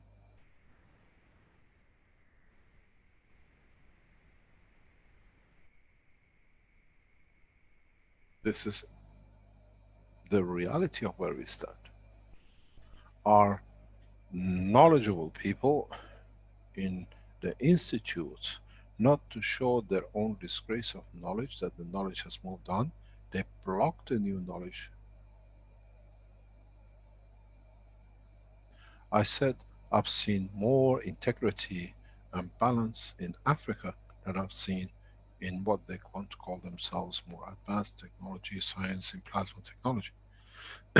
When I gave a lecture in South Carolina University, the chancellor, the vice chancellor, said that this lecture you can give. I said, I want all the students and the teachers and the professors in the same auditorium, that then they cannot lie to each other, or cannot be covered up that he knows more and doesn't want to teach. Here they silence you, because then the man does not show the science has gone to the next step.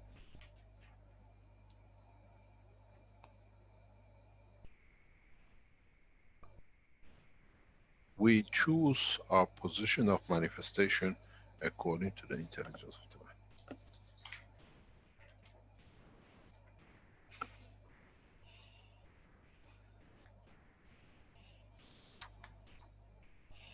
This is what is important to all of us.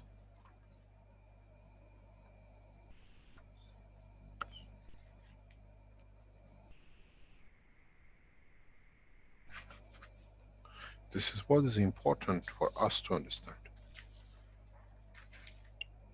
And in the future, some of the souls which are elevated from this planet will take the same position as my soul. And then you have to understand, is this the truth? Is this what I want to teach? Or is this what I want to share from my soul with their soul? Then you choose. You want to be a passenger of a ship, a soul passenger, or a dimension which is not even known to the man, which is beyond the soul of the man, in the essence of creation.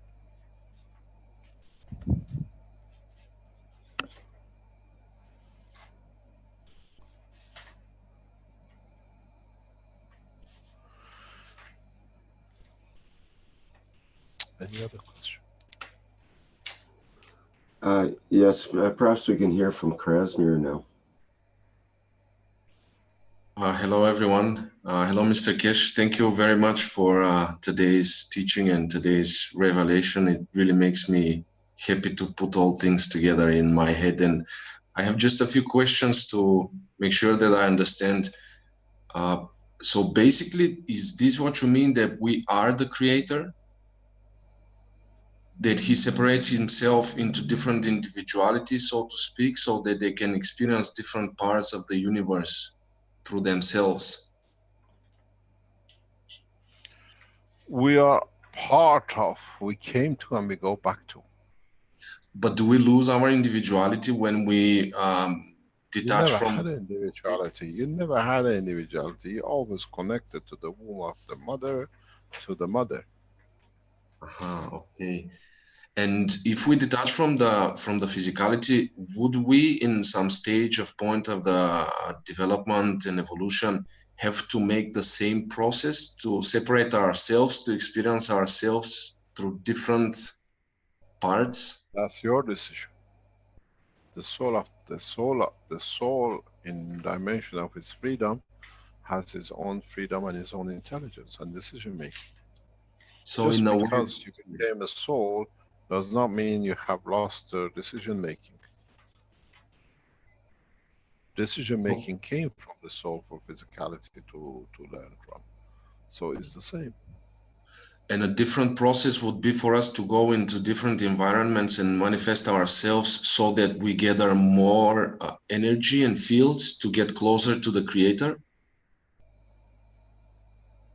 If that's your objective, if that's what you can gather to be. This is what when Diana died.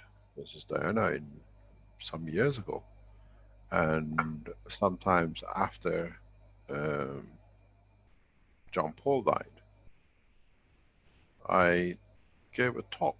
In my talk, I said, it's more or less what I repeat now. Diana carried more with her than John Paul, because many people gave truly from their heart to her, and that is giving elevated. This is why the soul of the prophets elevate, because they receive so much from the people who give in truth, not in fallacy. And John Paul was aware of a lot of crimes, and part of it. Now we see, years later, pedophile gangs and things which are here now coming out, goes back to his time. And they all covered up. So many souls suffered. So even when he died, so many people cried, whatever. Will not even change his dimension of position of his soul, even what he has caused. Where the soul of a person who receives so much, it goes by elevation of his what he has and what he can add to. It's the same we have today. Today or yesterday, we had one of the ex-president of the United States he died, President Bush. The crimes committed during his time, millions of people who died by his order.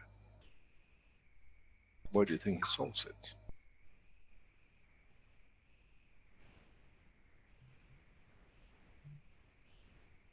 The criminality which we see now, so many wars since time of Bush, all comes through that chain.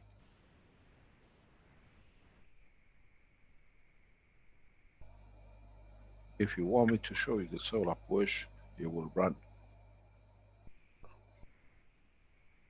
A fish in the sea has a higher strength than him. Hmm. So this would mean that the elevation depends more on the conditions and not exactly on the planet that you manifest yourself. In what you give and what you take. And this is for all planets, let's say? It's all creation. It's all the same right across the Mm. universe. It's not a planet. No, I mean In that, yes, sorry. in a world of creation, the dimension of physicality which man observes is not. It's just an image. It's just a facade.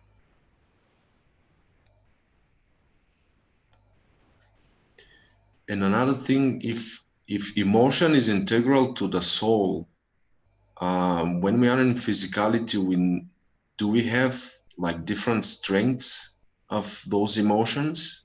And would it be right to say that they are somehow conditioned by the physicality and the position of the skull in regards to the soul? Of course, our soul dictates the creation of our skull.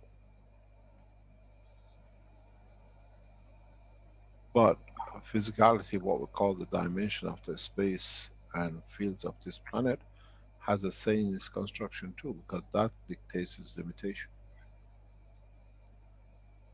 Um, there is an island in what do you call West Oceans of what do you call it, East Asia. They found this island, and in this island, uh, it's the only place where elephants are half the size, but there are still elephants. Men are all half size. All the animals are half of the size of in any other island. And um, the understanding and the evolution of it is that this island has a specific fields which forces that dimension of size. It's what will happen to us when we go closer to the sun. We become smaller and smaller. The bigger animals cannot live. But this island in East Asia has shown that in the past, animals, everything were half size, because everything is in that island at that time has created a field dimension that does not allow things to grow bigger. And it doesn't happen in one generation, it's happening over generations. Mm. And it shows our face, it shows, it reflects our emotion in so many ways.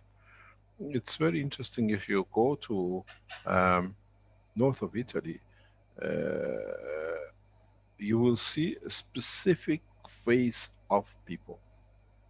You don't see that in the south of Italy, especially women. And the face has a specific features of pain.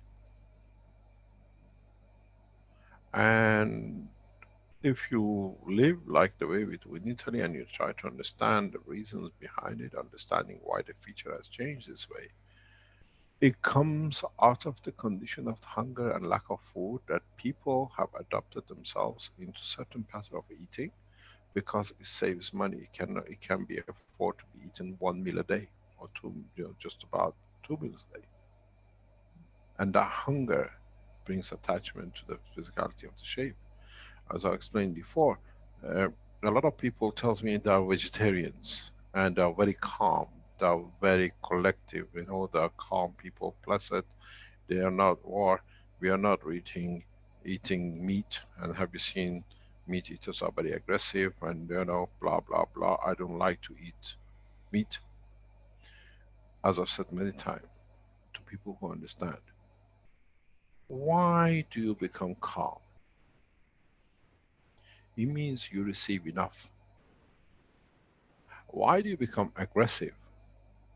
Because you don't get enough, you need some. So those who are vegetarian eat so many animals in the shape of a wheat. A grain of wheat is one life.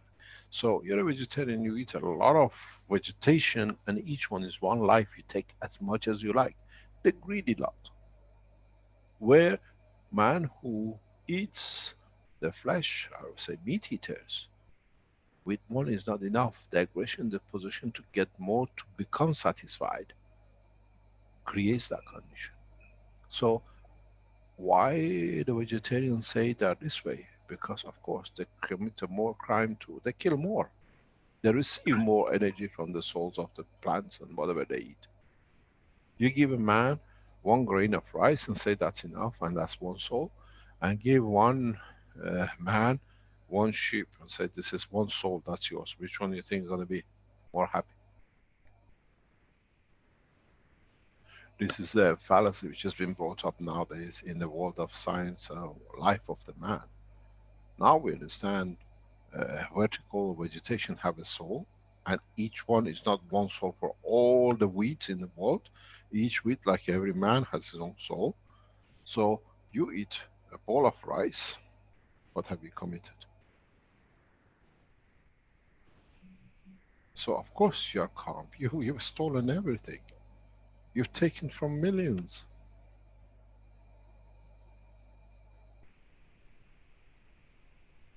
Mr. Keshe, good morning. I have a question regarding this. Yes. You know, when we talk about animals, like when you look at the lamb or the cow, I mean, or look at the rice, when you, because the higher the soul, if you look at the cow, we can see it has a higher emotion. When you want to kill a lamb, the lamb already knows you're going to kill it. So it goes through the emotion. And when we eat it, the emotion of the animal at the point that was slaughtered, we carry that. That's why we cause the, You think the wheat doesn't carry it? I mean, You think but the grain has not that feeling? I mean, is the feeling of the grain as much as the feeling? For example, if you have a Is cow, there any difference? Can I ask you a question? sure. If I get a pin, a needle, and I pinch it in your body, and I get the same needle and pinch it in your dog, you think the dog feel any different than you? No. So what's the difference between the plant?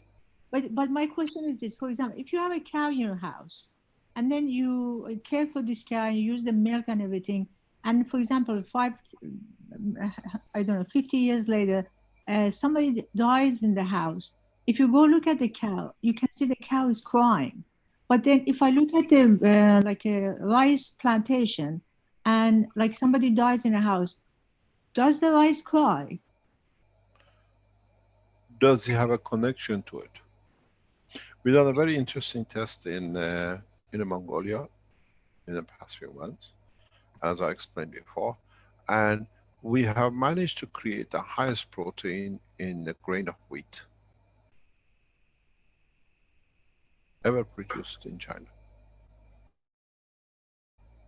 It's the highest level ever known that a grain of wheat can do, which means we fill the sack of the wheat with a maximum amount of protein.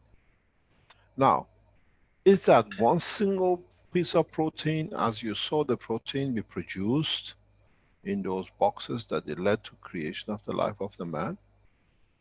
Or is it just there because it's some hydrogen and it has no life? It's the same. Just because it has no connection, do you cry for somebody who dies 10 streets away from you? You don't know? Or do you cry for the next door neighbor who knew and you had some dinners with?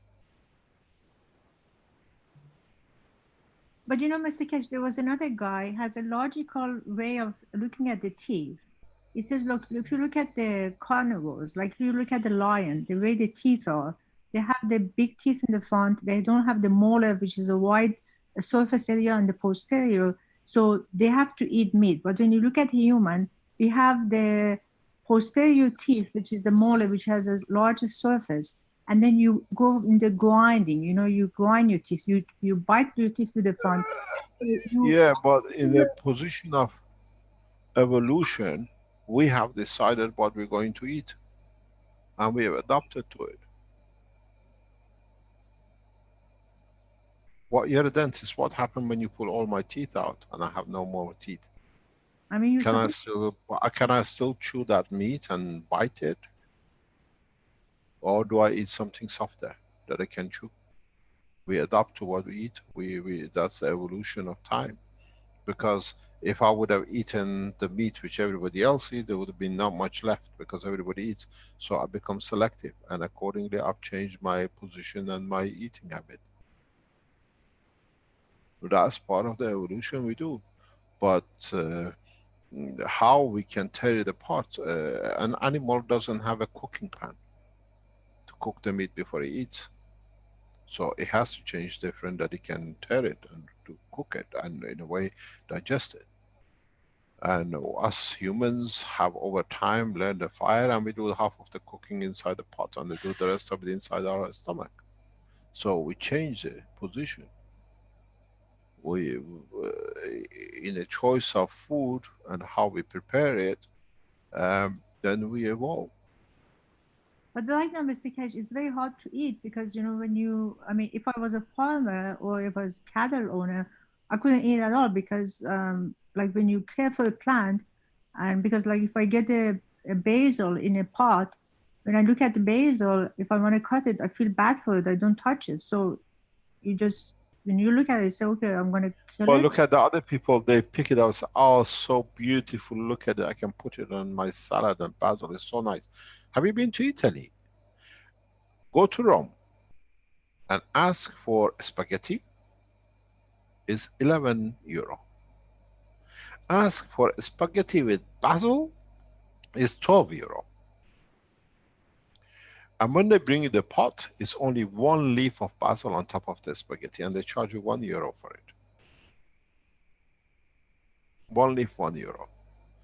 Now, you're a tourist, you don't understand this. You think there'll be a lot of basils in it, and you order the spaghetti with the basil, and then you get one leaf on it. How does your soul feel? Did you absorb the soul of the basil, or did you get the line of the cheating, you lost some of it because you don't get what you wanted? You speak about the basil. People pick it up because it makes money for them. We pick it up because we grow it. Why do we buy plants of basil in the European and most probably American shops every week? And it just lasts for a week or two. By the time you, if you don't pick it fast enough, your money is wasted. So you try to use as much of it. And then how many leaves do you take? Or is that leaf part of the physicality of the soul of the plant, which you already committed to it from the time when you planted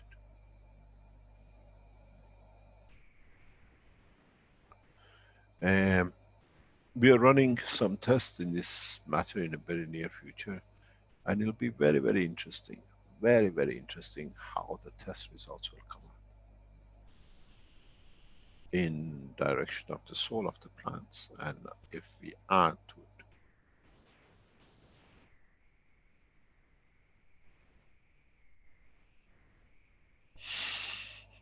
It's not so easy, but everyone takes from it what they need. So, as I said to many vegetarians, I prefer to be an animal eater than to be a vegetarian because oh, it kills too many.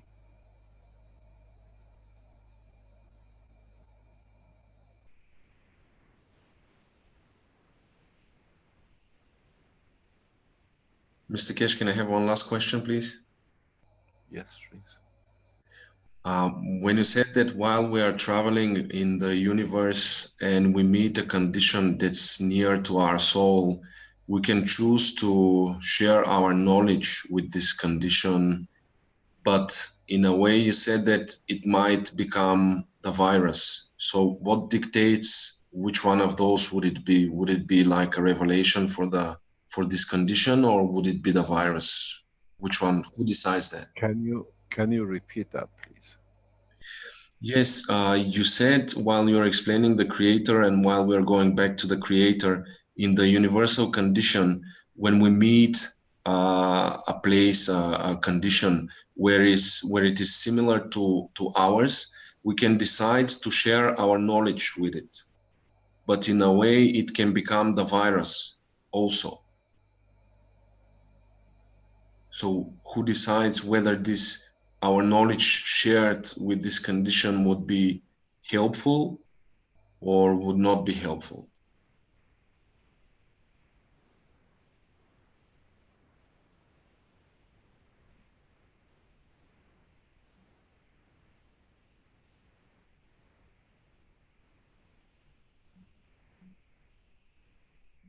Can you hear me? Yes. Or maybe I didn't get it wrong, I don't know.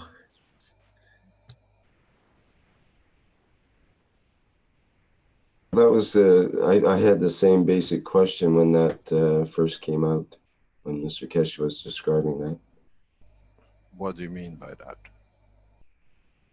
Well, let's say we're off in space and we meet up with this entity of some sort, and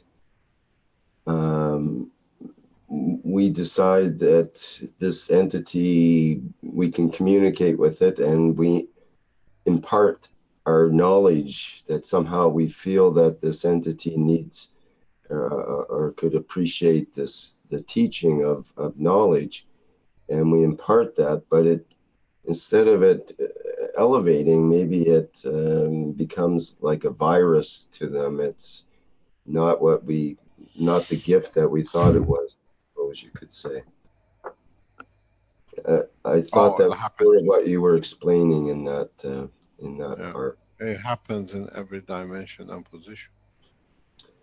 Yes, I mean, just in our ordinary interactions, sometimes you might say, oh, to someone, oh, your hair's messed up there. Maybe you should comb it before your presentation or whatever it is.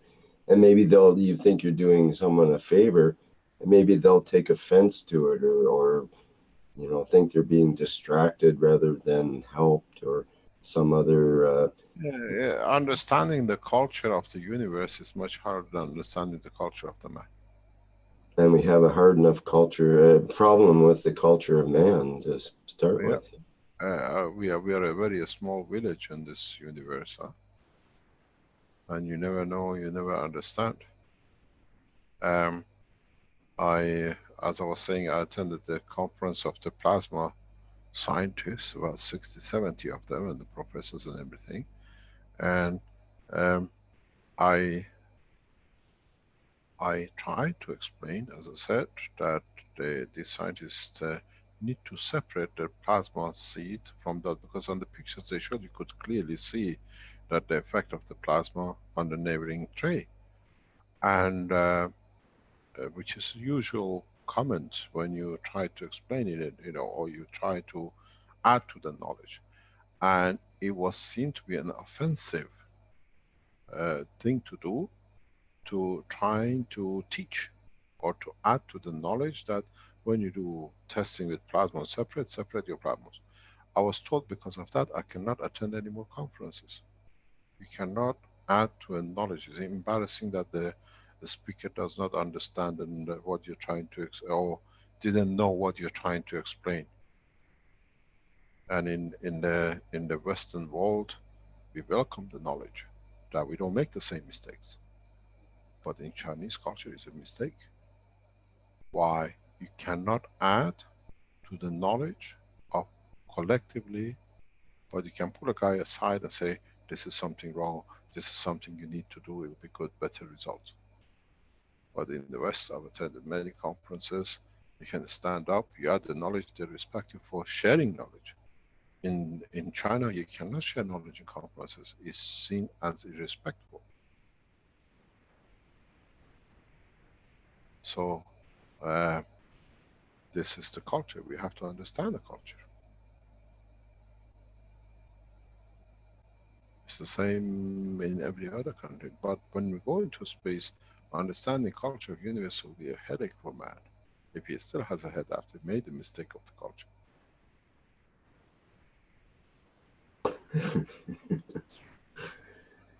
Thank you, Mr. Keshe.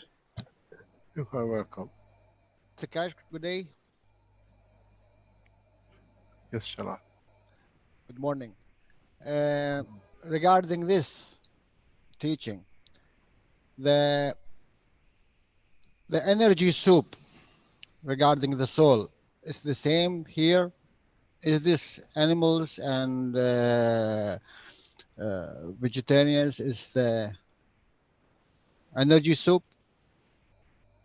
It's the same. It comes from the same amino acid, but different combination of it.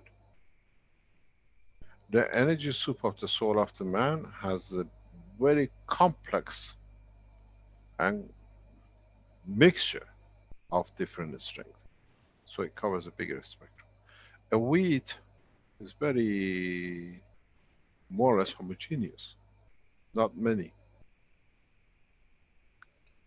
Okay, so in space, when let's say our soul become in the energy soup, what he lose to become an energy soup? What do you mean? Why do you have to lose? Why don't you look at other souls give to you to gain, to elevate you? I What meant happened to the virus? We put a weaker in, elevated by the virus who was destroying another cell of totality of the life. I Why do meant we always, why, this is one of the problems we have in the human race. We always look at the half empty cup. What about the other half which give you? Why are you always worried that I give? Why aren't you worried that I receive? Or rejoice, celebrate that I receive, that I can give? okay. What about the souls who committed crimes and all this They have misery? their own dimensions. They have their own dimensions. What it is, what they lost. Because when you deplete a soul from an energy which you killed something, then your soul is stronger than theirs because you took the nourishment, the source of energy. Then you have to feed it with your soul. Your soul become responsible for it. This is what man doesn't understand. Why do I commit crime to devalue my own elevation?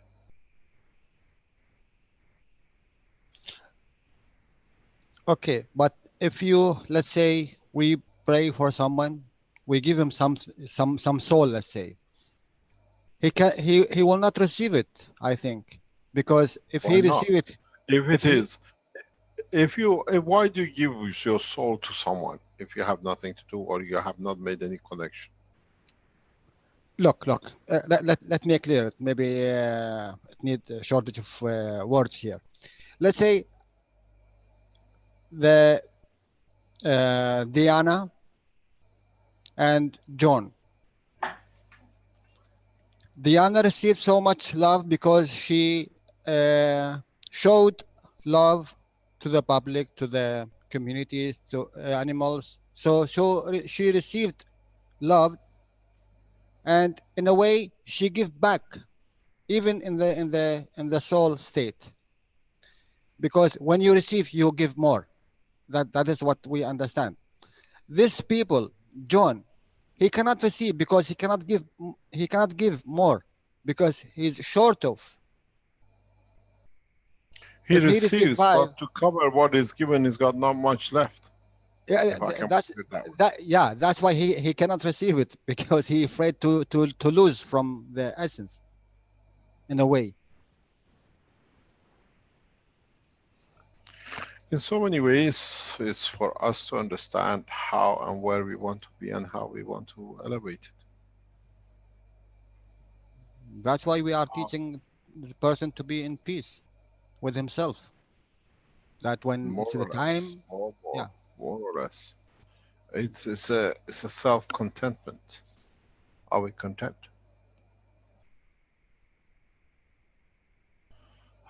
Are we happy with what we have?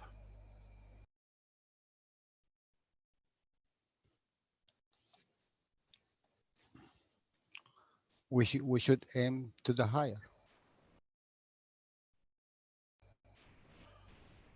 Uh, the the elevation of the soul of the man in many ways depends on the man himself.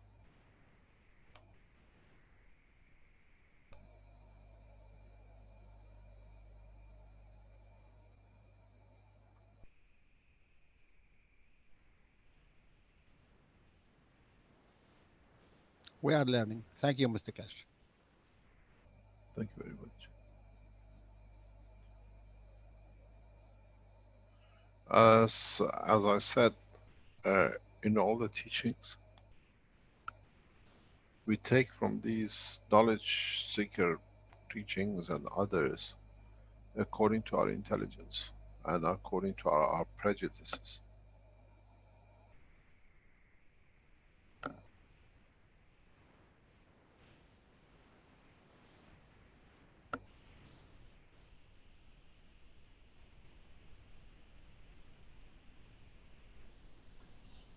Good morning, Mr. Keshe. Can I ask a question, please? Yes. What is man doing to himself? You once used that phrase. Could you explain that more? What do you mean? Can you You said, explain? I'm more angry to what man is doing to himself than anything else.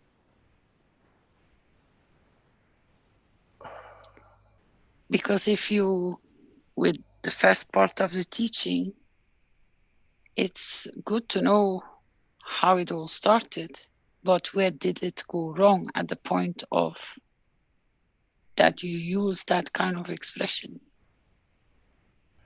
I mean, for years I always say, they say, why do you say this? Why do you say you're ashamed to be in the body of the man? In so many ways, the the culture of life on this planet, due to condition of it, has been cut off or has cut itself off in receiving energy from the free sources of the universe. And that has caused man to strive to gain that energy that it guarantees his survival. And destruction, what you call, of this physicality, soul of physicality, which again is part of the essence of creation, has become the habit of the creatures on this planet. In most of the universe, people evolve in respect to, or beings evolve in respect to, the inertial condition of the planet. But they have developed a science or knowledge in their soul that they take from the environment what is available free to take. They don't cut trees to take energy. They don't kill an animal to take energy. You don't destroy one to add to yours or sustain yours. The, the universe is such a huge soup of fields that you don't need to kill for. Why man has chosen this path? Why the being on this planet have chosen this path? How come the vertical people don't kill?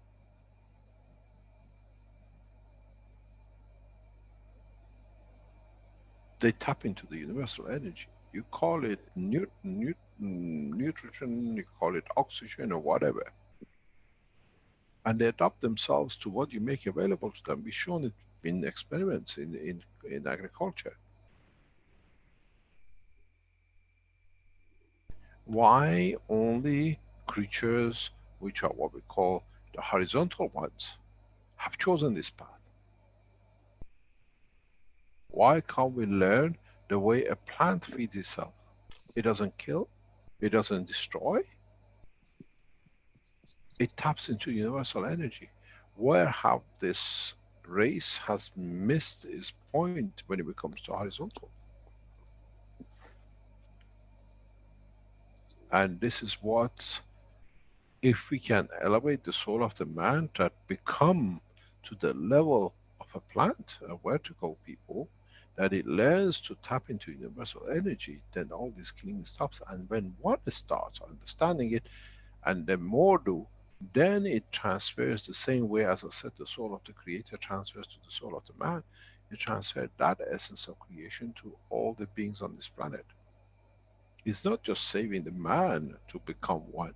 It's teaching the man that through the soul of the man can transfer that to the other beings on this planet which have the same habit.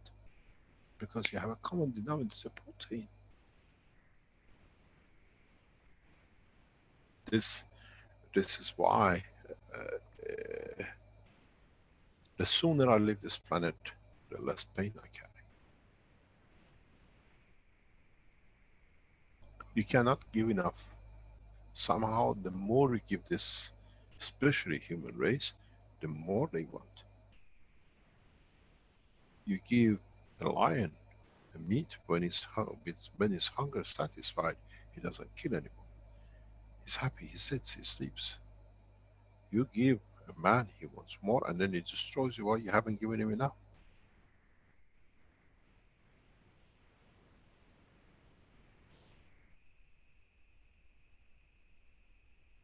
Mr. Keshe, Yeah. is it possible to go maybe again explaining how the vertical people, how their process is there, and then how man can apply it? The vertical people create a field of absorption. And man has not learned that.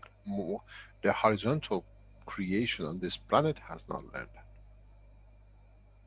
A vertical being, a plant, a planet, a fruit tree does not go and eat. It creates a field that the energy comes to it.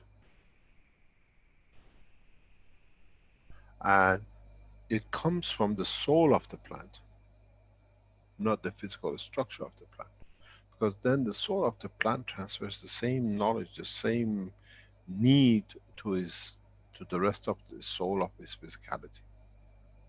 It's like, you know, when you have a guy who becomes a leader and he becomes a peaceful man and he does everything peaceful way, the rest of the nation becomes that way, and you get a nation which is become aggressive and goes into killing because the boss was killing, then he follows because that's how it goes.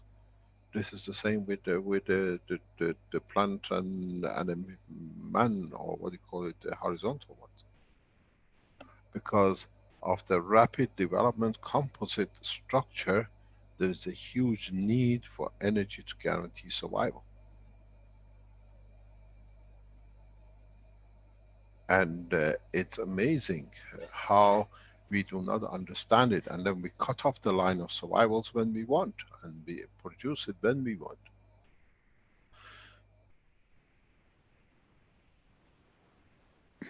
Mr. Keshe, Yes. didn't you explain in your previous teachings that there is a shortage created on this planet that has created or supported this behavior? And that's where the whole solution sits. How can we supply humanity with that sufficient enough energy that that craving is satisfied? You see, yeah, I'm in love with you. Yeah. I fell in love with you the first time I met you, even before I speak to you. And 30 years down the line, it's still the same. I see you, my heart goes because I receive what I need from that love that nobody else can give. And this is what we call the love of creation, the love of life. This is what we understand from it. What is missing from the structure of the physicality of the man to tap in is the addition in the structure of the soul of the man to elevate lower, not higher. That it can receive weaker but more strength of, or go to higher, that it can give, that it can receive more.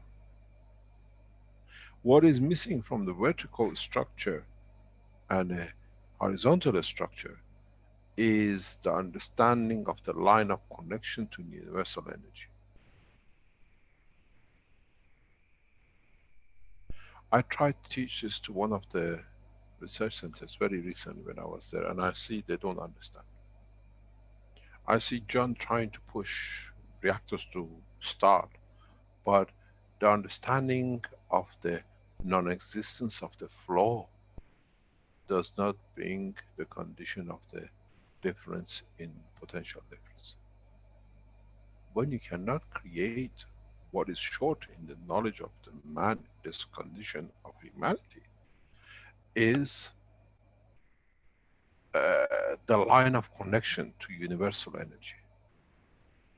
And the universal energy is much easier to absorb at a lower level than the higher level.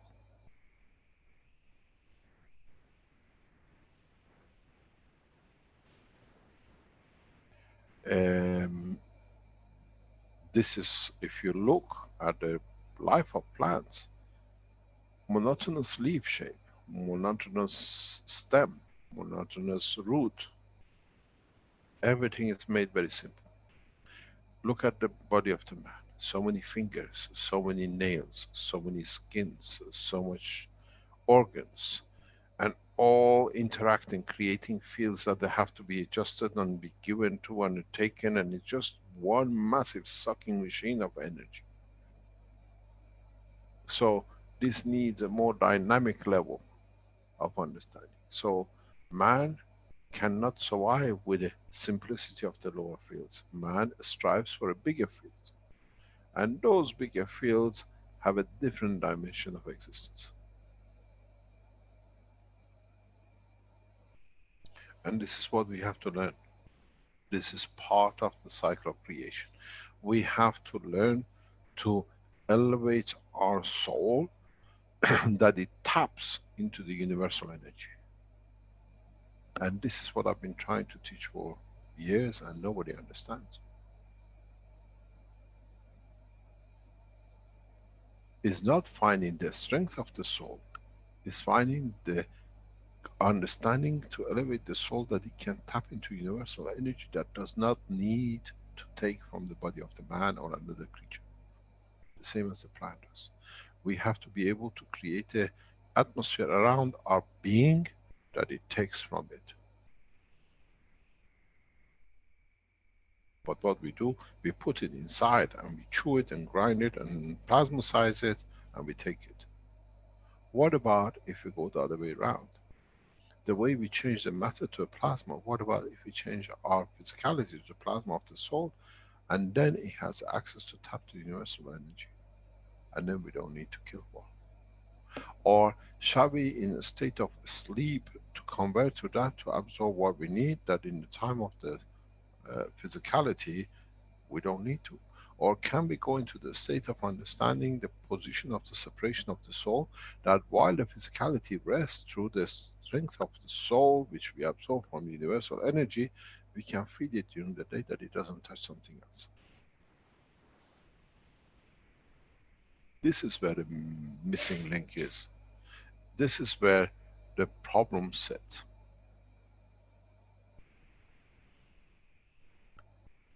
We need to find a new way, a way that we tap into universal energy through our soul.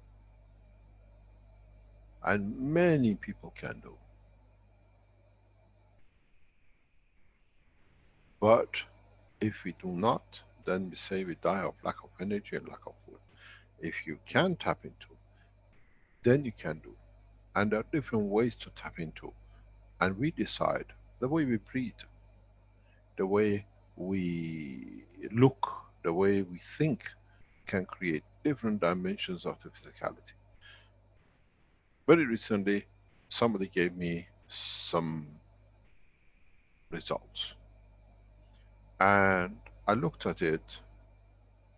There's a very high elevation of CO2 in this report. And the minute I saw it, I said, this is an emotional disease. It's come through emotion. You got to find out what the reason of the emotion is, then you can. We asked the question. And they said, yes, 2 years ago, there was a very long-term emotional case and it's led to this illness. So through our emotion, the way we breathe, we enhance the illness in us, as big as a cancer, in shorter time than the cancer, because I want to die because my father is dying. I don't want to be without him, I don't exist.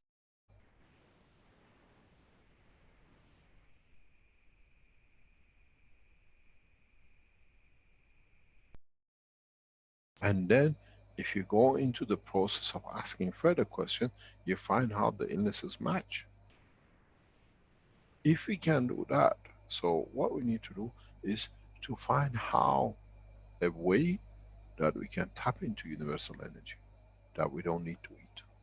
We can have all the cars, we can have all the beautiful clothing, we can do everything, but we do not need to kill to have to survive. Be it a grain of rice, being an animal. Mr. Keshe, Yes. another question. If we Your if we maximum understand station is now 4.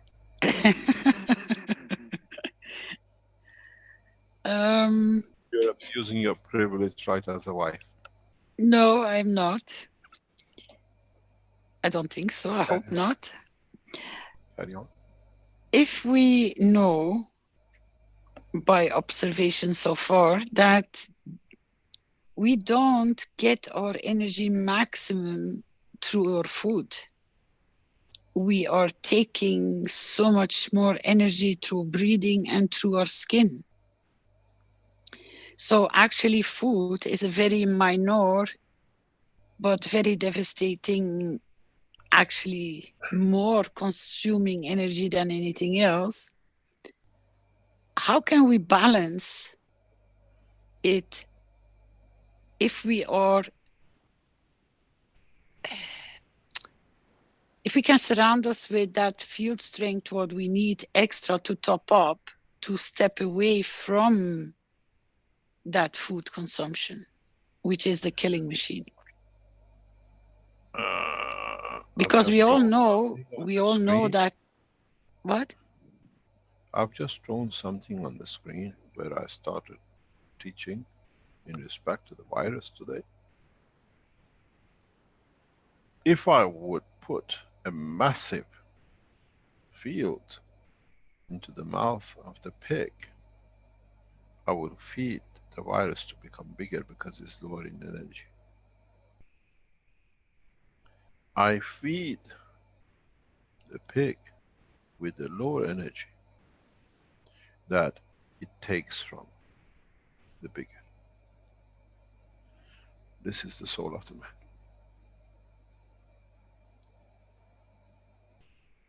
You become humble enough that you get fed by the mercy, by the glory of the life of the universe.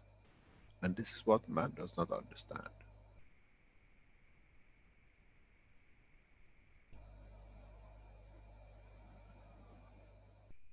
It's a difference in having a soul which is taken away from and a soul which has given to become. When the guy kills, is taken away from. When you pray to give, you have given. This is what the difference is. So when the man decides, and all my teachings always look and they're thinking of, oh my God, the soul of the man has to be in odium and something, it was gone to this and that. Yes, if that's your understanding. But if I was you, I'd go and look for the soul of the man in the dimension of hydrogen.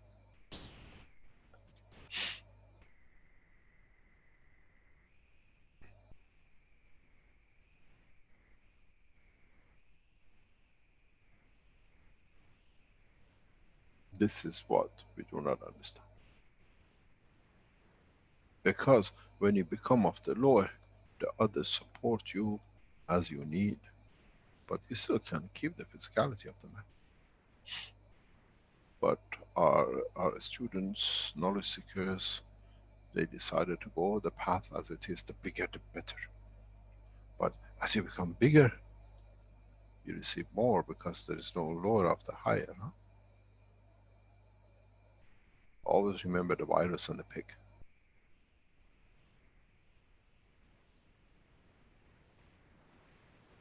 This is the beauty of the technology, because with it brings a theology of the understanding of the creation.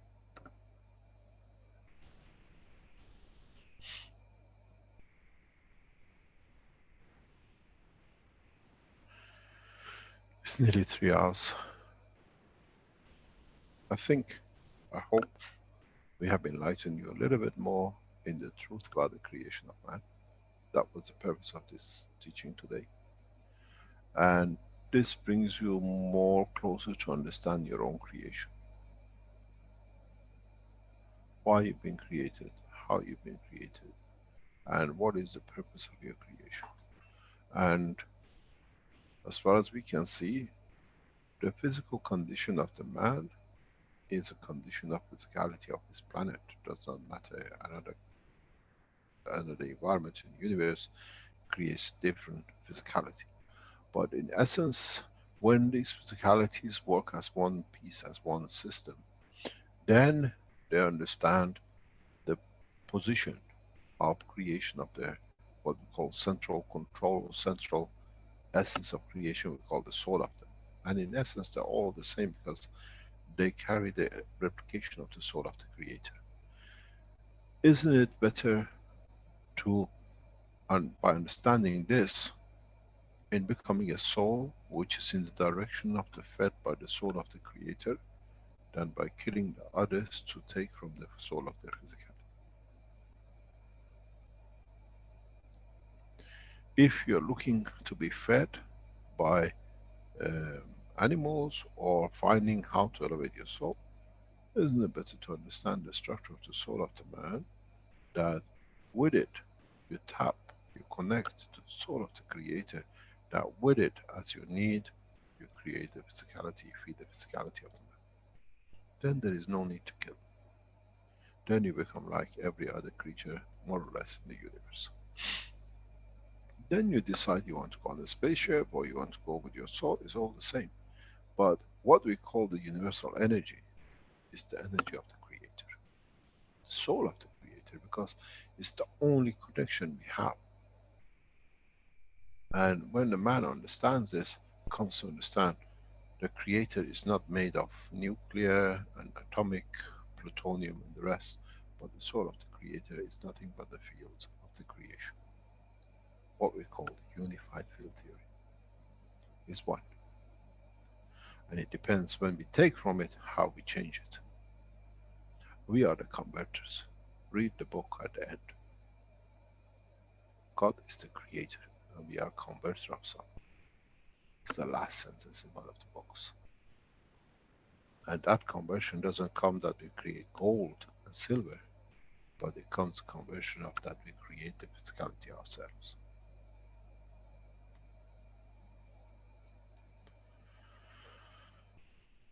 I think that's the only way we can sum it up. And then it's those for the man in the future to understand how we'll stop. And in a way, as we said, that as one soul elevates, as you see the cup you give to the others, then once the first man reaches that point, will elevate the rest of the soul of the man and the creatures on this planet. And my job is done. I think today's teaching brings us to the final points.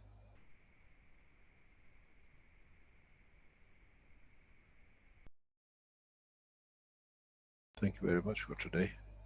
We call it a day. And hopefully we meet next Thursday. Another teaching is the 13th of December. And I hope we won't be that bad. Thank you very much. At least it'll be a Thursday and not a Friday, the 13th. Thank you, Mr. Keshe, as always, for the last 250 some odd workshops. And thanks to everybody for participating today. There's a few questions left over you can bring into next week's teaching if you like. Rick? Hello, yes? Hi. Let's not forget that we have one more thing for today. Oh, yes. Oh, yes. It's coming. Thank you for the reminder, just about closed off here. Okay, so as you all know, we are expecting the December edition of Plasma Times. And it's here. I will just walk you really quick through the table of contents and through the articles. And after this teaching, you will have the possibility to go on the keshefoundation.org and read in details what is presented in the articles. So we have the KF Plasma Time for December. It is currently the largest amount of submissions we had. So I can say that we broke the record in the number of pages, and I hope you will enjoy reading them.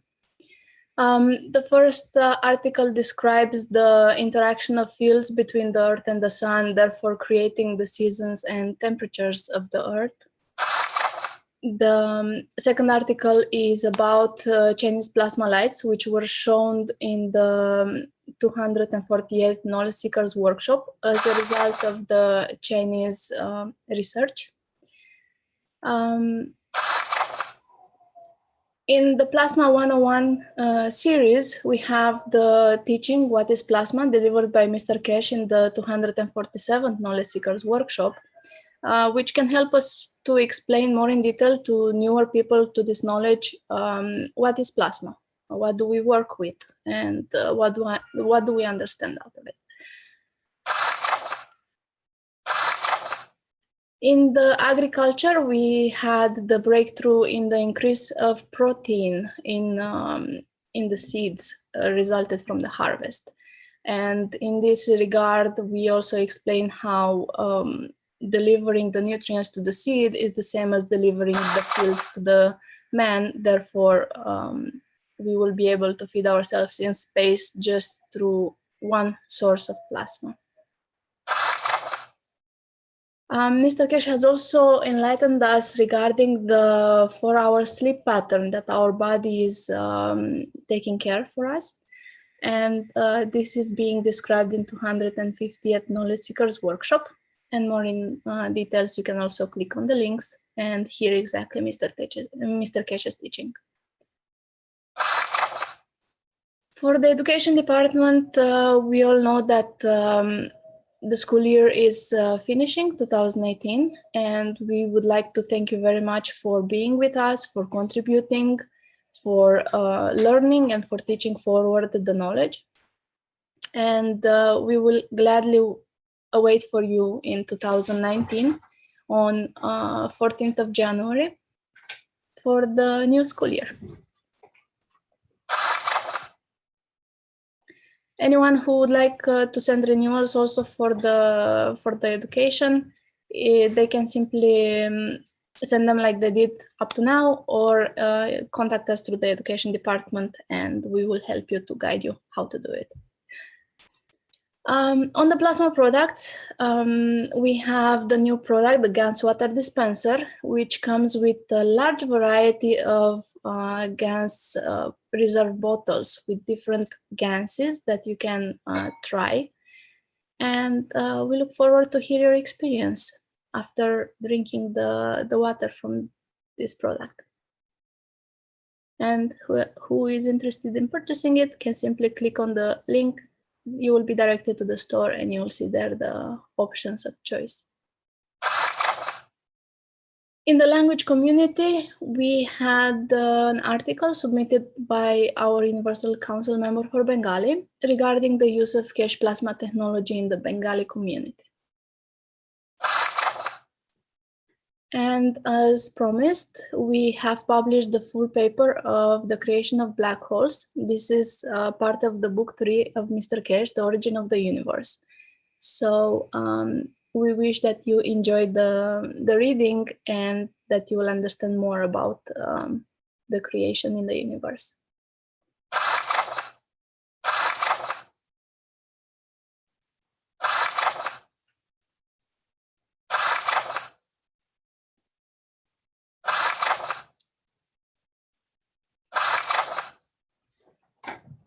And as you all know, in the previous Knowledge Seekers workshop, we have released the breakthrough regarding the solution of African swine fever, a problem that is quite big in China and in other countries. And with this, we have actually understood that viruses are no longer an obstacle for humans, because we know how to process them. And more in details, you can read the paper, and you can also go on the playlists to read the video, to visualize the videos of last week's teaching. Also, under the Plasma Scientific Journal, we have a submission under the space technology, which is the creation of motion and matter through the motorless interaction of fields. If you would like to replicate it and let us know what is your feedback, we would be glad to add to the paper. From Polish community, we have received a Plasma Scientific Journal for Health, and it regards the balancing of the body with nano-coated Iman biocircuit. The history of the device and the addition to it incorporating the plasma science is described in the paper. And also the results on from the 2 testimonials are displayed in the research. And from Romanian community, we have received the submission for the Plasma Scientific Journal in the category GANs and Nano. And it is a simple guide for producing gases of tritium, deuterium, hydrogen, and neutron. So we invite you to read this article as well and understand how it was produced and how you can produce it by yourself. Under the testimonial sections, we have had feedback regarding the paint pad and paint pen. If you would like to try the products, we await your feedback as well on how it worked for you. So just click on the images and you'll be directed to the product page. And as always, we are encouraging every knowledge seeker that is exploring the Keshe Plasma Science and Technology to document every experiment that they are doing and to submit it to the Plasma Scientific Journal, and we will be publishing in the Plasma Times. You have the instructions on the last page of KF Plasma Times on how you can prepare your paper and where you can submit it and whom you can contact if you require support. And last but not least, the winter special is still valid for the month of December. It will end on 31st of December 2018. So if you would like to gift special products, special plasmatic products to your loved ones or to yourself for Christmas, just go on the web store and order your special package. And that's it from my side. Thank you, everyone.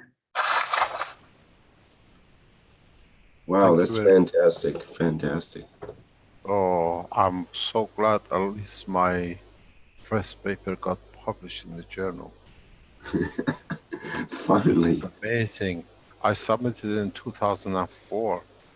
It took 14 years to get it published. Oh my God.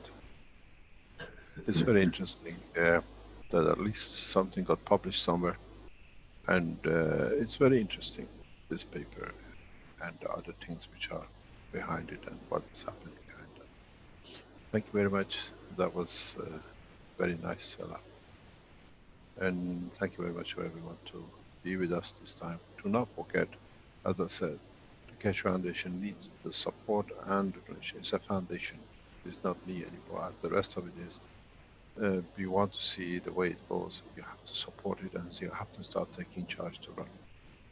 And you have to take charge to be able to sustain it, or when I go, everything else goes. And I've chosen a physical time lapse, and when that time lapse comes, the knowledge, the teaching and sharing should not stop unless that's the decision of you lot, but to keep it that way. Thank you very much indeed, and hopefully we'll see you next week. Thank you very much.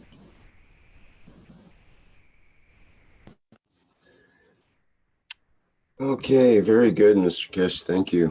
Thank you. Okay, if there's nothing else we have to announce, then I guess we'll announce the end of the workshop. Thank you, everybody. One thing I can announce, which would be the next workshop, will be the testimonials workshop on Monday at, is it 5 p.m. Central European Time or 4 p.m.? 8 p.m. Central European Time. Sorry, 8 p.m. Central European Time. And you're invited to attend that. And if you have any testimonials that you'd like to present, it'd be best to let us know about them beforehand through the education at kfssi.org. It'd probably be a good way to send that, I think. And yeah, otherwise we'll see you at the Knowledge Seekers Workshop next week, same time, same place.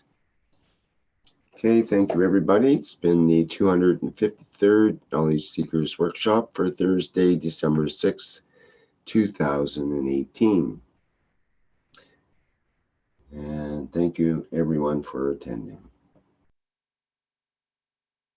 Hello. We are the Keshe Foundation. Our mission is to bring peace on Earth and join humanity with the universal community. We wish and work to bring man as equal to all beings in the universe. By teaching plasma science and technology equally to everyone, no one is left out and no one is abused due to lack of knowledge. By donating to us, you can help achieve this goal. keshefoundation.org/donate.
Plasma products found at keshefoundation.org/store.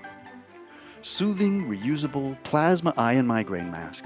Eliminate eye fatigue and relieve stress in eye area. European certified medical device.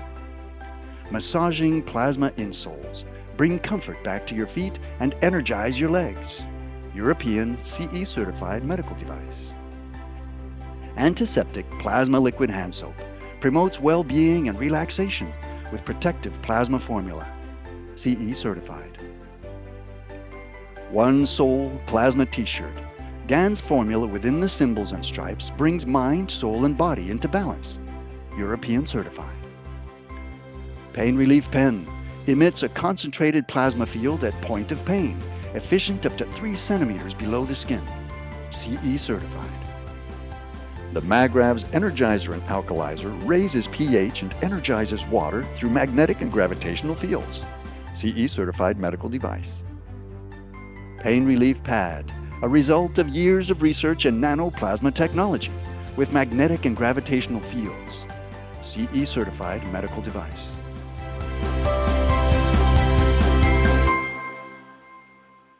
Visit the online store at keshefoundation.org/store or find a distributor near you. Tax and shipping not included.